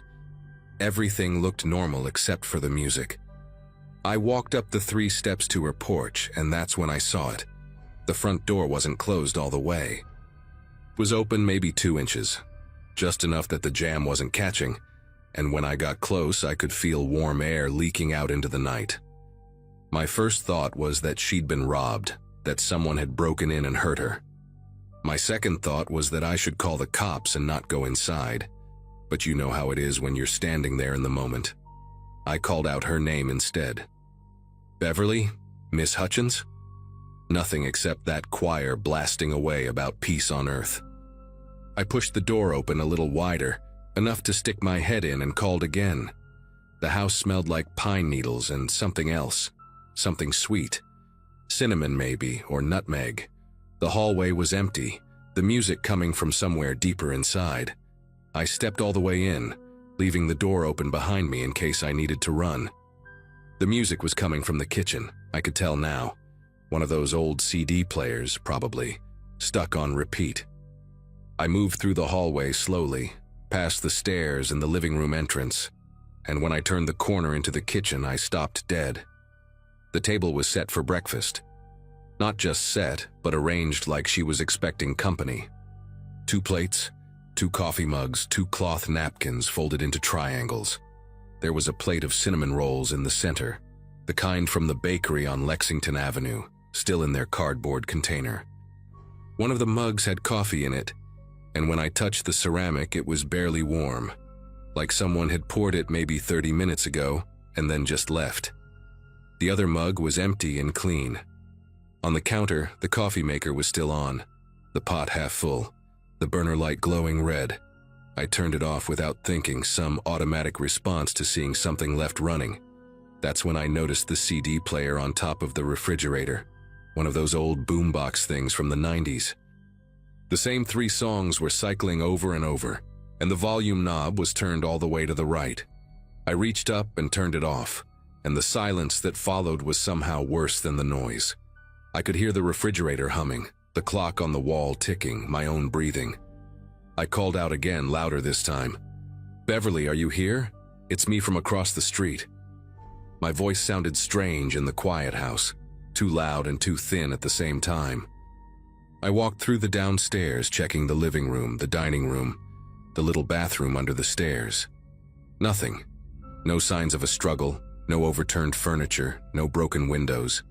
Everything was neat and in its place, except Beverly was gone and her door had been open, and her coffee was getting cold on the kitchen table. I went upstairs, my heart hammering now, half expecting to find her collapsed in the bathroom or worse. But the bedroom was empty. The bed made with military precision. The bathroom was spotless. I even checked the closets, feeling ridiculous and terrified at the same time. By the time I got back downstairs, I knew I needed to call someone. I pulled out my phone and dialed 911. And when the dispatcher answered, I tried to explain the situation without sounding insane. "My neighbor's door is open and she's not home and something feels really wrong." The woman on the other end was calm, asking me questions in that practiced way they do.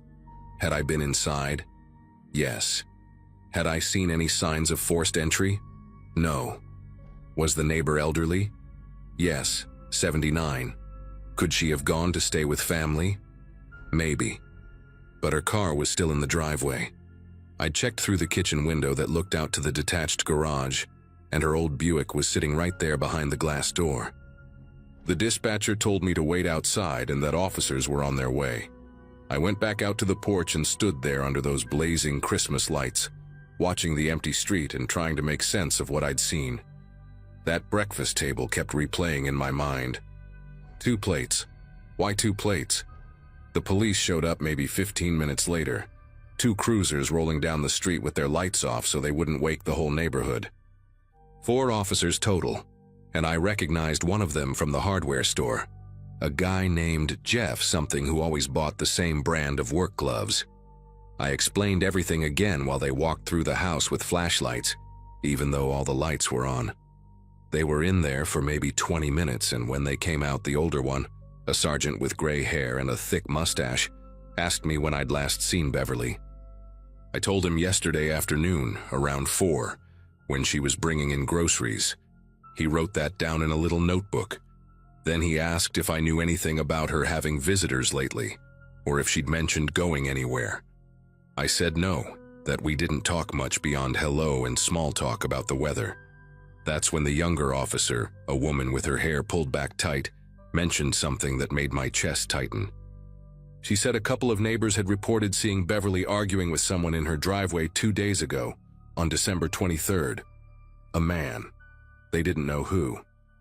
The sergeant asked me to stick around in case they had more questions, so I sat on my porch across the street while they made calls and took photos, and did whatever else police do at a potential crime scene. More cars showed up as the sun started rising. Unmarked ones this time. Detectives, I assumed. By 7 in the morning, Half the street was awake and standing in their yards in bathrobes trying to figure out what was happening. I saw Janet Carmichael from 3 houses down talking to one of the officers, pointing at Beverly's house and gesturing with her hands. The officer was writing everything down. Around 8, one of the detectives, a tired-looking guy in his 50s wearing a wrinkled dress shirt, came over and asked if he could talk to me inside my house. We sat at my kitchen table and he introduced himself as Detective Marsh. He asked the same questions the first officers had, but more detailed this time. Did Beverly have family? I didn't know.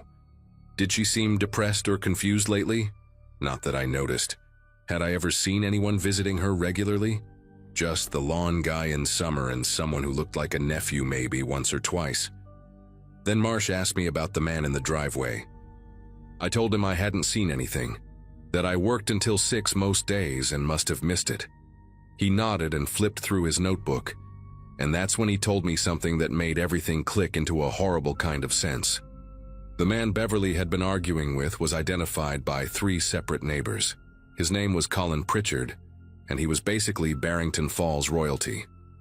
Owned the largest construction company in the county, donated to every charity event, coached Little League for 15 years, the kind of guy who everyone called a pillar of the community. He and Beverly had some kind of dispute over a property line issue going back 6 months. His company was building a new subdivision on the land behind Beverly's house, and she'd been fighting the zoning permits, claiming the construction was encroaching on her lot and destroying the old oak trees she'd planted with her husband decades ago. Marsh said the argument 2 days ago had gotten heated enough that someone almost called the cops, but Beverly had waved them off and gone back inside. Pritchard had driven away angry, according to witnesses. I sat there processing this while Marsh watched me carefully. He asked if I'd ever had any interactions with Pritchard, and I said no, that I'd seen him around town but never spoke to him. Marsh thanked me and left, and I spent the rest of Christmas Day watching police cars come and go from my window. They brought in search dogs around noon. I watched them work through Beverly's yard and the wooded area behind her property, their handlers walking them in careful grids. The dogs hit on something near the tree line, and suddenly there were more officers back there, marking off areas with yellow tape. My phone rang around 3 in the afternoon. It was my sister asking if I was okay, saying she'd seen something on Facebook about a missing woman in Barrington Falls.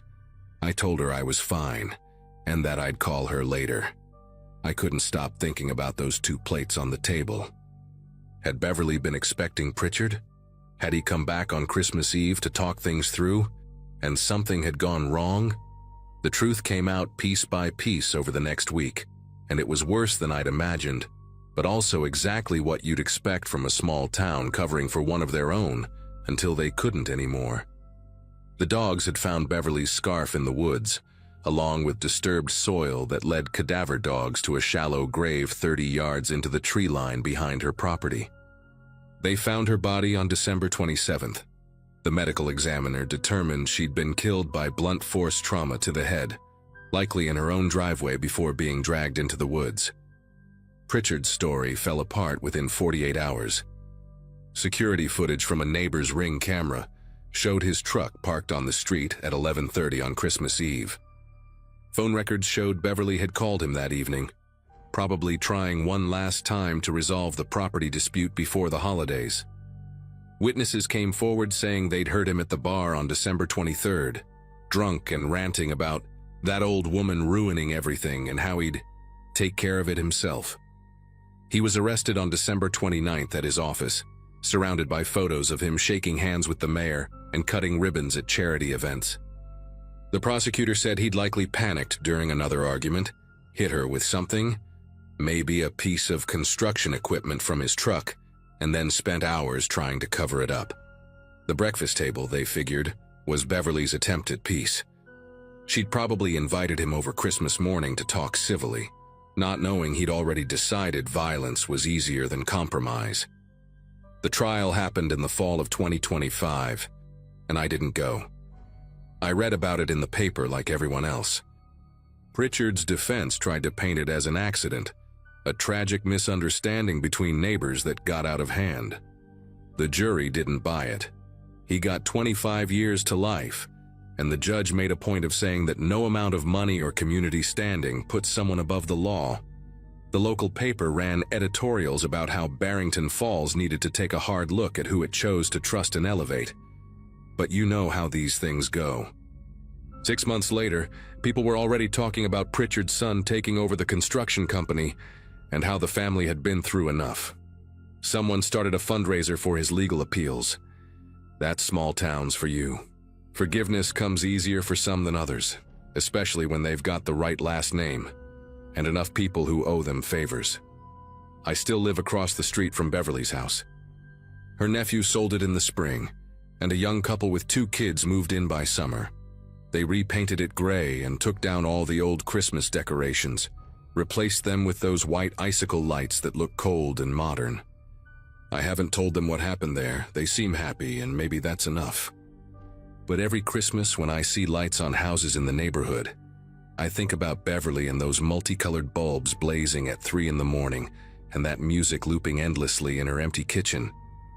I think about how she'd spent all that time trying to save those oak trees her husband planted, trying to protect something that mattered to her, and how someone decided his convenience was worth more than her life. The property dispute got resolved after she died, of course. The construction company got their permits, the subdivision went up, and the oak trees came down. Drive past there now and you'd never know they existed. That's the part that gets me the most. She died over trees that don't even cast shadows anymore, killed by a man everyone thought was a good guy, right up until the moment they couldn't pretend anymore. I don't wave at neighbors as much as I used to. I keep my head down and my door locked, and I pay attention when someone's routine changes. Because that's the thing about small towns where everyone knows everyone. Sometimes the monsters are the ones cutting ribbons at charity events and coaching your kids, and nobody wants to see it until it's too late.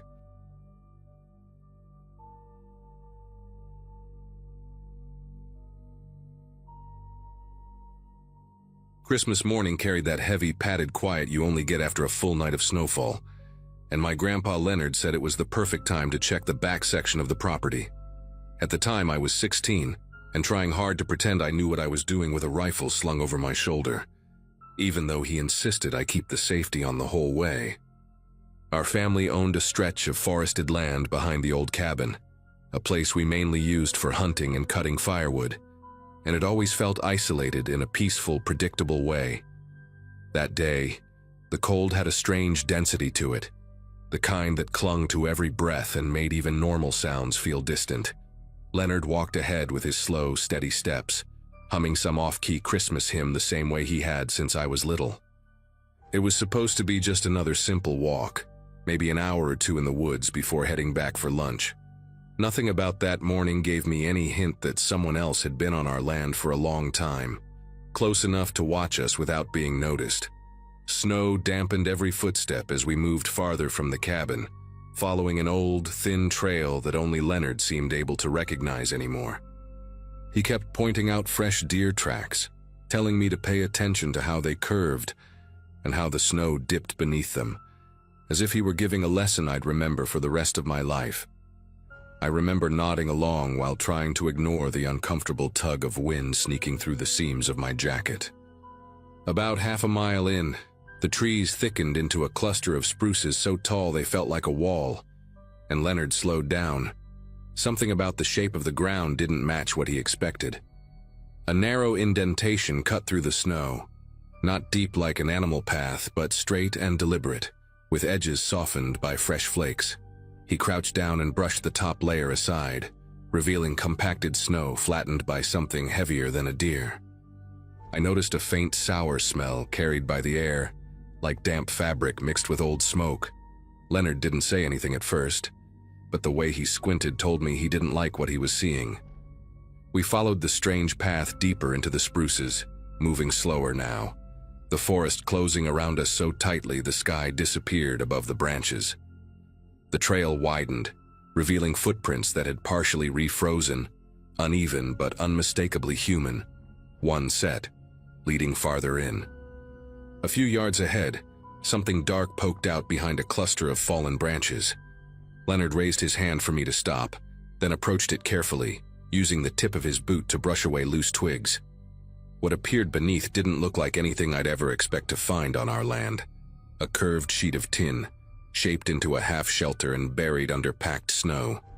Its sides were reinforced with logs and pieces of old fencing, all crudely tied together with knotted rope. Inside, through a narrow opening, I could see blankets piled high, a rusty kettle, and a blackened lantern hanging from a nail. The air creeping out from the gap was shockingly warm, carrying the smell of cooked meat and something earthy, almost metallic. It didn't register right away that this wasn't abandoned. Everything looked recently used, almost tended to. Before either of us could make sense of it, a crunch echoed from behind the shelter, like someone stepping on a thick layer of ice. Leonard's entire posture changed. He straightened slowly, eyes darting along the tree line as if he already knew what was coming. A shadow shifted between the spruces about 30 yards away, tall and rigid, too deliberate to be wildlife. I caught only a fraction of the figure, a dark coat, a hood lined with frost, and the briefest glint of something reflective near the person's hand. Whoever it was had been there long enough to realize we'd uncovered the hide. Leonard didn't raise his voice or panic. Instead, he leaned toward me and whispered, barely audible, telling me we needed to walk back the way we came without running. My chest tightened as I caught another glimpse of movement, this time closer, edging around the trees with slow, calculated steps. The person wasn't yelling or threatening us. They were just watching, following the line of the shelter as if gauging how much we'd seen. Leonard tapped my arm lightly, guiding me backward, and the weight of the forest suddenly felt different, thicker, like the woods themselves had started paying attention. Leonard kept his voice low as we moved, telling me to keep my eyes forward and not look back, even though every instinct in me wanted to pinpoint exactly where the stranger was. The forest seemed to absorb the small sounds we made, almost muting them, but every few steps I caught the faint crack of branches behind us, measured, patient, like the stranger wasn't trying to hide anymore. Leonard's hand hovered near my shoulder, steady but tense, guiding me along the narrow path we'd taken earlier. The cold seeped deeper into the air, mixing with the heavy scent that drifted from the hide, something like wet canvas and stale smoke. I kept imagining that whoever lived out here had watched us for weeks, maybe months, studying our routines from this hidden shelter. When we reached a bend where the trees thinned for a moment, Leonard subtly angled his head toward me as if to say, "Almost there." But the look in his eyes said he didn't believe it. A few minutes later, the path dipped downhill, and the snow grew uneven, dotted with chunks of ice that hadn't been there on our way in. Leonard slowed down again, scanning the tree line with quick, darting glances. The stranger was still out of view, but the woods carried a new kind of quiet. Sharp, expectant. I heard a sound off to our right, low and dragging, like something being pulled through the snow. Leonard shifted his stance as if shielding me without making it obvious, and nudged me forward with a gentle pressure. We stepped carefully over a fallen log, and that's when I spotted something half buried beside it, a strip of red fabric frozen stiff, attached to a zipper. It looked like part of a winter jacket, small, worn down, smeared with dirt as if it had been there a long time. Leonard didn't let me stop to examine it. He just murmured for me to keep moving, his voice tighter than before. The unease wrapped around us like a second layer of cold, and every distant creak in the forest started sounding like a warning. We reached a point where the trail split into two faint paths, one we came from, and another that veered left toward a cluster of younger trees.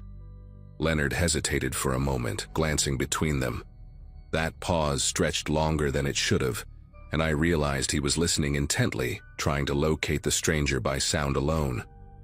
Then something soft hit the snow behind us, a light thud, followed by the rustle of branches settling. Leonard made his decision instantly. He guided me down the path to the left, one we'd never taken before, hoping it would lead us around and back toward the cabin from the opposite direction. The deeper we went, the more the terrain sloped, making it harder to stay balanced on the thick snow. I could sense Leonard calculating every turn, every noise, as if replaying years of walking this land in his head.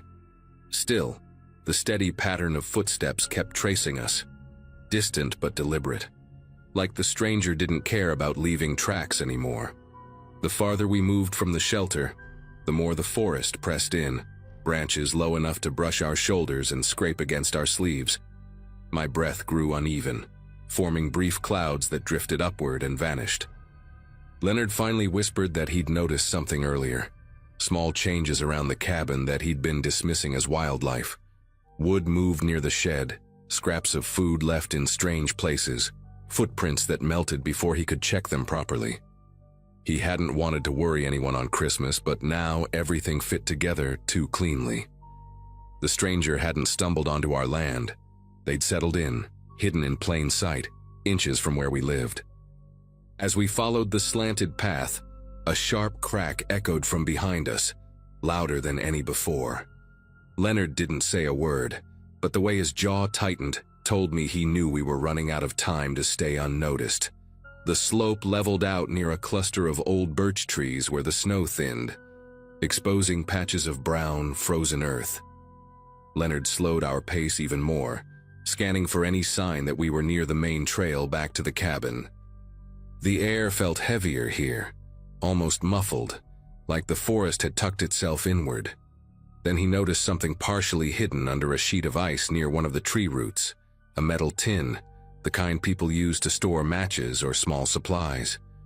He nudged it gently with his boot, and the lid shifted just enough for us to see what was inside.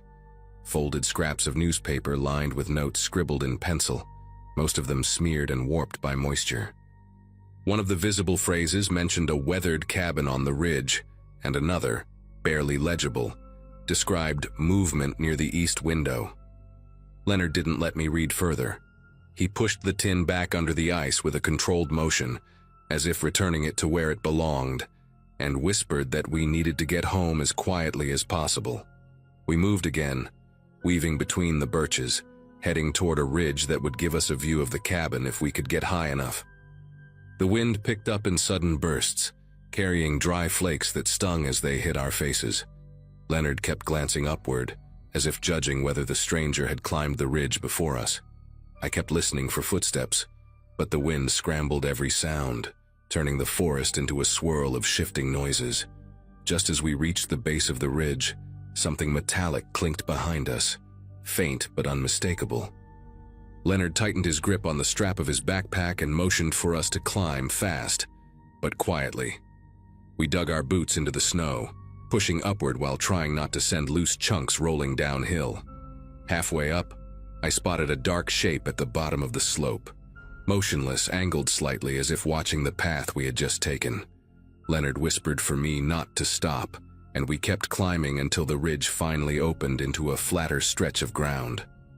From the top, the cabin was visible through a patch of thinner trees, its chimney releasing a thin ribbon of smoke. Seeing it should have made me feel safer, but the distance between us and it felt larger than ever, as if every inch of the forest between was waiting for the stranger's next move. Leonard crouched low, checking the tree line below for any sign of the figure.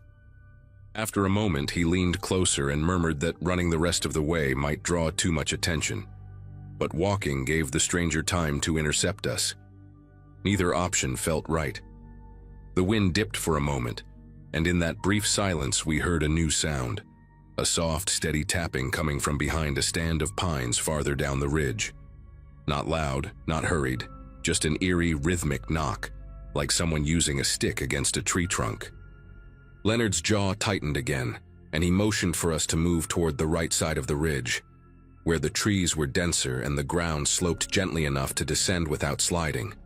We slipped into the thicker cover, branches brushing against our arms and coats, the smell of pine sharp in the cold air. Leonard whispered that the tapping was intentional, a way of alerting us or guiding us. Either idea made my chest tighten. We moved downhill in slow steps, trying to keep our silhouettes hidden among the trees.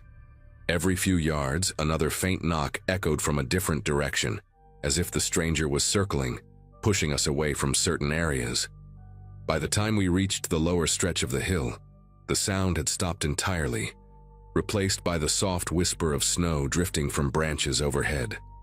The cabin was only a short walk away now, Leonard turned to me, his expression calm but intensely focused, and told me that as soon as we reached the open field behind the shed, we would make a straight dash for the back door and lock everything behind us. Before he could say more, a dark figure stepped briefly into view between two distant rows of trees, just long enough for us to know the stranger wasn't finished with us yet. Leonard barely gave me time to process the sight before he tapped my arm and guided me forward, keeping our pace slow until we reached the edge of the trees. The snow in the open field looked untouched, smooth, pale, and almost too perfect. He paused for a breath, scanning the woods behind us as if trying to calculate how far the stranger might be. Then he leaned in close and murmured that once we stepped into the field, there'd be no cover and no room to hesitate. My pulse thudded in my ears, loud enough that it felt like it might give us away. He counted under his breath, just a short, steady rhythm, and on the last beat, we broke from the tree line. The cold air hit harder without the forest blocking the wind, and every step felt agonizingly loud, crunching through the crusted snow. I didn't dare look back, but I could sense movement at the edge of the woods, like a shadow shifting against darker shadows. We were halfway across the field when a sharp crack echoed from the tree line behind us, louder than anything we'd heard all morning. Leonard reached back, lightly touched my elbow, and told me to keep going no matter what. The cabin grew clearer with each step. The faded boards, the small wreath Grandma had hung on the door, the old sled propped beside the porch. For a moment, the sight almost grounded me, but the sound of sprinting footsteps behind us shattered any thought of safety. Leonard didn't turn around. He just urged me forward, pushing through the final stretch of snow. When we reached the back steps, he swung the door open, practically pulling me inside before shutting it with a force that rattled the window panes. The lock clicked into place, followed by the heavy slide of the wooden bar he rarely used. Outside, the footsteps slowed, then stopped altogether, settling into a silence that felt unreal. Inside the cabin, everything looked exactly as it had that morning. The tree lights still glowing, the scent of cinnamon lingering in the air, but the warmth that usually made the space feel alive now felt thin and uncertain. Leonard motioned for me to stay away from the windows while he grabbed the old radio to call a neighbor who helped with security on larger properties. As he spoke in low, clipped words, I moved closer to the wall, listening for any sign that the stranger was still nearby. Minutes passed with no sound, no footsteps, no tapping, nothing. When the neighbor finally arrived, he circled the property with Leonard, while I watched anxiously from the living room. They returned after a long stretch, both carrying that stiff, serious look adults get when they can't make sense of something. The only tracks they found were our own. No sign of the stranger, no trace of the hide, not even the path we followed earlier. It was as if the forest had swallowed everything the moment we ran. For weeks after that day, Leonard kept a closer eye on the property, checking the far corners of the land before sunrise and again at dusk. Nothing unusual ever turned up. No new footprints, no tapping, no makeshift shelter hidden beneath the spruce trees. Eventually, life settled back into its normal rhythm.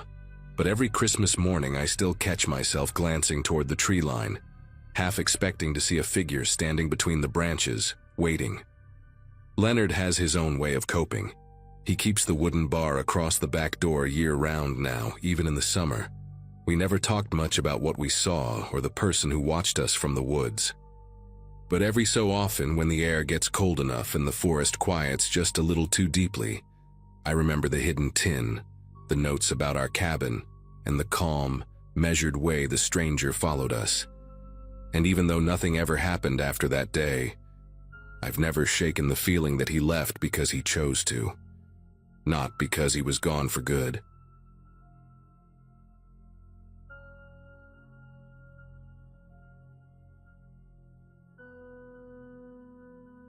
Late December of 2022 had a strange rhythm to it, and I remember that year clearly, because our place felt heavier than usual even before anything scary happened. My name is Elliot, and at the time I was juggling odd jobs around the property while my wife, Marianne, handled most of the holiday planning. We lived far from town, on a stretch of land bordered by woods on one side and an old cemetery on the other. A cemetery so small and forgotten that even locals barely mentioned it. Our closest neighbor lived a 15-minute drive away, so the quiet was something we'd grown used to. That Christmas Eve started like any other. Cold air drifting through the cracks of the old farmhouse, the smell of pine from the tree Marianne insisted on cutting herself, and the sound of our two kids arguing upstairs over something trivial. Nothing in that morning hinted that by nightfall I'd question whether we were really safe out there. The day moved slowly, the way winter days do when the sun barely clears the treetops. I kept glancing out the kitchen window toward the cemetery, noticing how the gravestones looked sharper than usual under the thin layer of frost. There was a shed back there, one the groundskeeper used decades ago, but no one maintained that place anymore.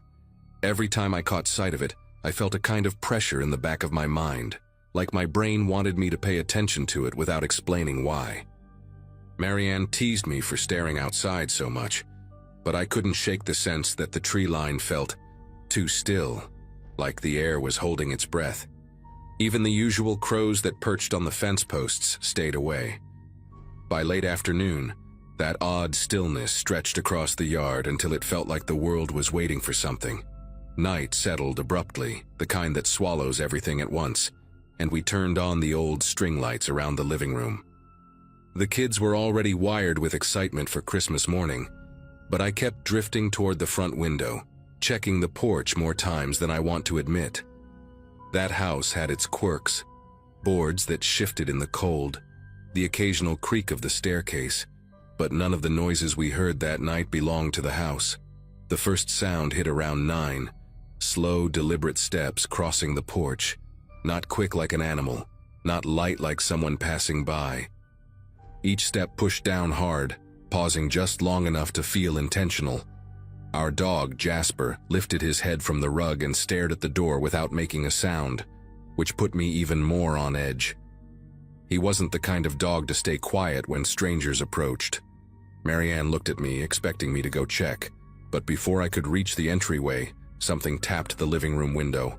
3 sharp knocks, spaced evenly, like someone signaling instead of begging for attention. The kids went silent upstairs. Even the warm glow from the Christmas lights felt wrong after that sound, too soft compared to the sudden pressure pulsing around the house. I reached for the back door instead of the front, thinking maybe someone needed help or got lost. But when I stepped onto the porch, the yard stretched out empty. Not a footprint, not a shadow, nothing moving between the gravestones. I stood there longer than I should have, listening to the quiet that followed, because deep down I knew that knock hadn't been a mistake or a stray branch. Someone had approached our home on Christmas Eve, and they wanted us to know it. The hours after that first knock dragged by in a way that made the house feel smaller, like the walls were quietly bending inward. We put the kids to bed early, pretending everything was fine, though they kept asking why Jasper wouldn't leave the hallway. He sat facing the front door with an intensity I'd never seen in him. Marianne tried to keep herself busy, folding blankets, checking the stove twice, rearranging ornaments on the tree. But every few minutes she'd glance toward the windows as if expecting another tap. Around midnight, just when we started thinking maybe the intruder had moved on, a heavy thud hit the roof hard enough to shake dust from the ceiling beams. Another came right after, longer, like something, or someone, dragged a boot across the shingles. We didn't move or speak. Even Jasper pressed himself lower to the floor. I grabbed the flashlight and stepped onto the back porch again, this time determined to catch whoever was playing these mind games. The cold felt sharp enough to bite through my jacket, but what unsettled me more was the absolute stillness of the yard. Not a breeze, not a sound of nighttime animals, not even the distant hum of a passing car. I aimed the light across the roofline but saw nothing. The cemetery, however, caught my eye. A faint glint flickered near the old shed, like metal catching the moonlight. It vanished as fast as it appeared, but it was enough to make my pulse throb in my ears. I considered waking the kids and taking everyone to the truck, but the idea of stepping away from the house while someone lurked nearby felt reckless. So I locked up every door and window and waited. Morning arrived as if nothing had happened, sunlight touching the frost-covered fields like the world had reset.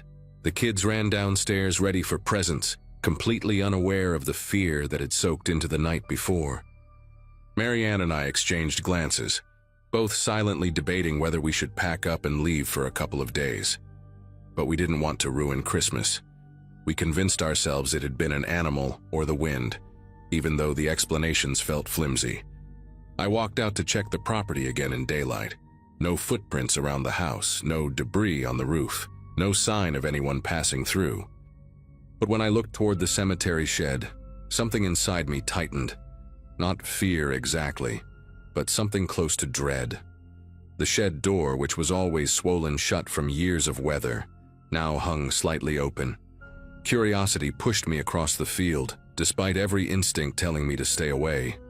The shed sat crooked, leaning to one side like it was trying to slip back into the earth. The padlock was snapped clean, and that alone made me stop. I pulled the door wider and saw what had been hidden from us for who knows how long. A pile of blankets arranged in a nest-like shape, empty food cans, a coffee mug with chipped blue paint, a small notebook, the cover warped from moisture. It was clear someone had been living there, sleeping there, watching the cemetery, and from the angle of the dusty window watching our house. The thought of someone spending nights barely a few hundred feet from where my kids slept made me feel lightheaded. But what truly rattled me was the small trail of boot prints leading from the shed, straight toward our porch steps. Prints that were fresh. I backed away from the shed, trying to make sense of how long this person had been hiding out there. The boot prints cut a direct line through the frosted grass, stopping right at the edge of our porch as if the intruder had stood there, studying the house before approaching it. When I returned inside, Marianne saw my expression and immediately gathered the kids in the living room. I told her what I'd found, and for the first time since we'd moved out there, she suggested calling someone, anyone, for help. But the nearest deputy wouldn't reach us quickly, and the idea of waiting around while the person could still be on the property made all of us uneasy. We decided to stay together in the living room until nightfall, locking every door, keeping the curtains drawn, and trying to pretend we weren't listening for something to return. As darkness settled, the house adopted that strained silence we'd heard the night before, an unnatural kind of quiet that felt as if the whole property were bracing for impact. We sat with the TV on low volume, trying to distract the kids with old Christmas movies. Jasper paced the length of the room, stopping every so often to sniff the bottom of the front door. Then, right around the same time as the previous night, sharp steps landed on the porch, slow, spaced, purposeful, not rushing, not hesitant, just steady. The knocking came next, but not on a window this time. 3 solid taps directly on the front door, as if whoever stood outside expected us to open it willingly. The kids huddled against Marianne, and I motioned for everyone to stay quiet. Whoever was out there waited, listening. I crept toward the mudroom where the old hunting rifle was stored. I hadn't fired it in years, but the weight of it in my hands offered a small sense of control. I moved carefully to the side window and angled myself enough to get a glimpse of the porch. That's when I finally saw him.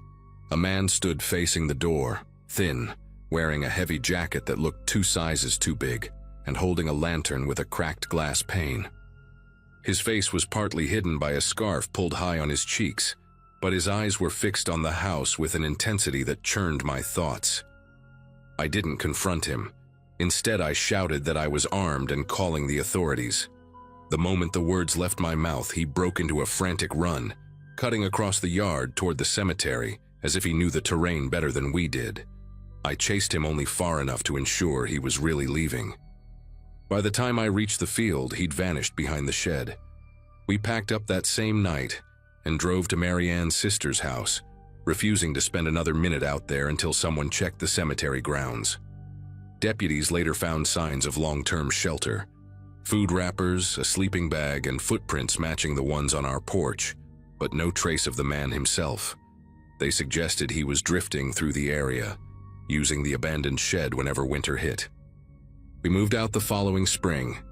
Even now, during quiet nights, I still replay those knocks in my head. I don't know why he targeted our home, why he returned each Christmas Eve, or what he might have done if we hadn't spoken up. All I know is that the silence around that cemetery was never truly empty.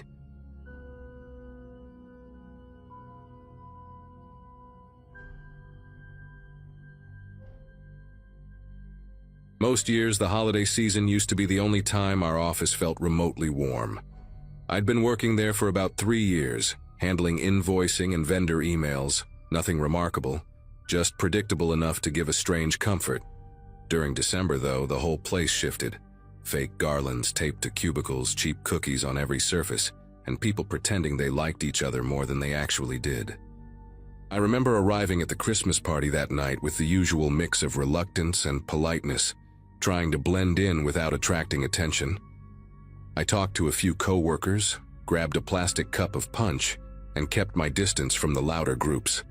Everything felt routine, until I realized someone had been watching me from across the room, too still compared to the chaos around him, as if he were memorizing every small thing I did. This coworker, his name was Rowan, had always been a little intense, though nothing you'd report. The kind of person who spoke quietly but stared too long, who remembered details you barely recalled telling him. He wasn't assigned to my team, so interactions were usually brief. A nod in the break room, an occasional comment about work.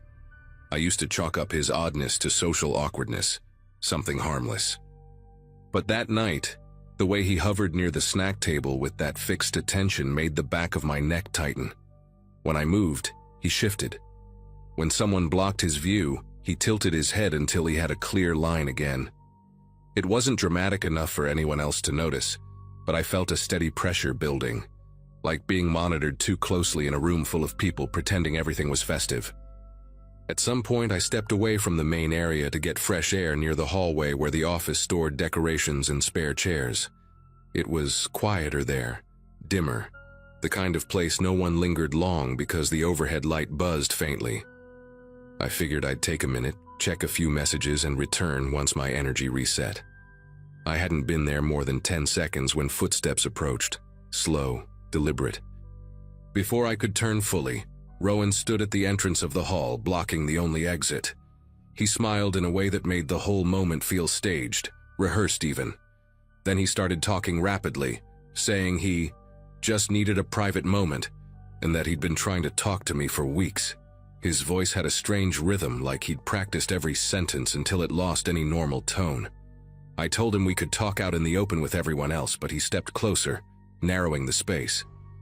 The hallway felt tighter than it should have been, the walls reflecting each sound in a hollow echo. I remember the smell of cinnamon candles drifting from the party mixing with something sharp on his breath, and how wrong those scents felt together. When he reached for my arm, I backed up until my shoulder hit a metal shelf. He kept talking about connection and how the party was a perfect chance. I didn't shout, but something in my voice must have carried, because 2 people from HR came around the corner at the exact moment he tried to corner me again. They pulled him back, whispering tense instructions, and let him out while he stared at me like the interruption was the real violation, not what he'd been doing. They told me later that night that he'd been warned about boundary issues with another employee earlier that year, but nothing had ever escalated enough to involve the police. HR made it sound like a misunderstanding, something they could manage internally. I remember sitting at one of the empty tables while people awkwardly avoided looking in my direction, the music still playing like nothing had happened. One of the HR reps, her name was Lillian, kept insisting that Rowan would be escorted out and sent home. She promised me he wouldn't return to work until they sorted everything out. That phrasing stuck with me because sorted everything out felt vague, too gentle for the situation. Later, I learned he'd resigned the very next morning, which was supposed to be reassuring. It didn't help much. The first few days after the party were quiet, almost dull in comparison. Work moved on, people pretended not to remember the scene, and I tried to convince myself that Rowan leaving the company meant the entire situation had ended. I even decorated my apartment a bit just to feel normal again. Small string lights on the mantle, a scented candle I barely burned, but I kept replaying the moment he blocked the hallway, the strange mix of determination and entitlement in his expression. At night, I'd catch myself double-checking the lock before bed, not because I expected anything to happen, but because my mind refused to let the memory settle. That tension stayed with me, a quiet current running under every routine task. 3 days after his resignation, I left for work early and noticed something tucked under the mat outside my apartment door. At first, I thought it was a flyer, or maybe a delivery note. It was a piece of lined notebook paper folded twice, the corners pressed sharply as if someone had taken their time with it.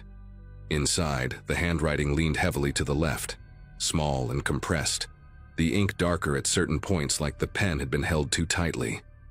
He wrote about the hallway, that moment, as if it had been a mutual understanding cut short by meddling people.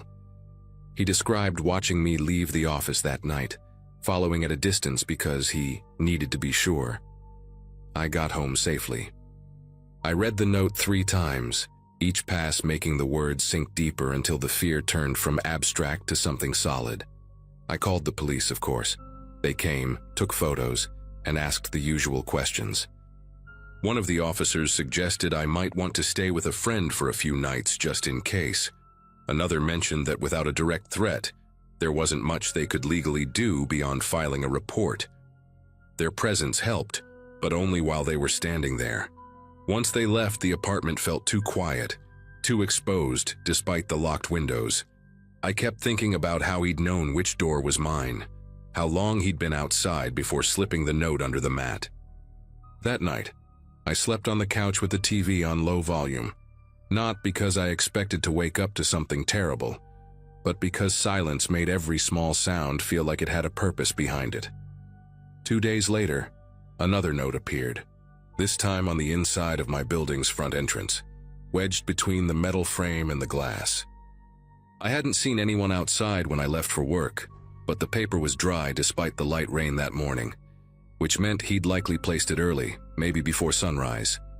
This one was longer, written in the same tight handwriting, but the tone shifted.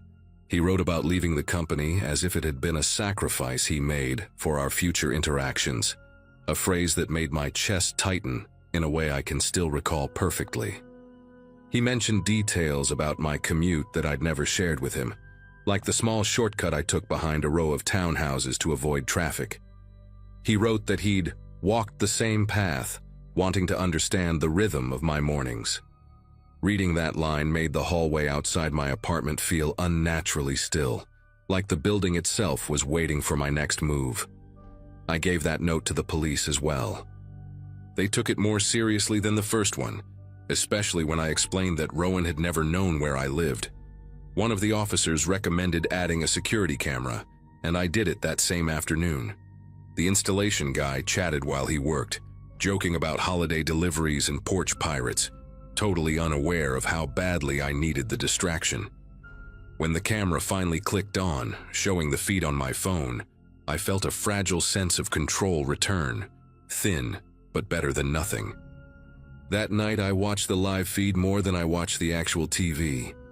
Every passing car made my nerves tense, but the camera stayed fixed on the same empty patch of concrete outside my door, offering a kind of uneasy reassurance. The final note showed up 4 days later and it wasn't left outside. I found it inside my mailbox, mixed in with store coupons and a utility bill. The envelope wasn't sealed, just folded at the flap. He wrote that he understood things had been misinterpreted and that he wasn't planning to interrupt my routine anymore.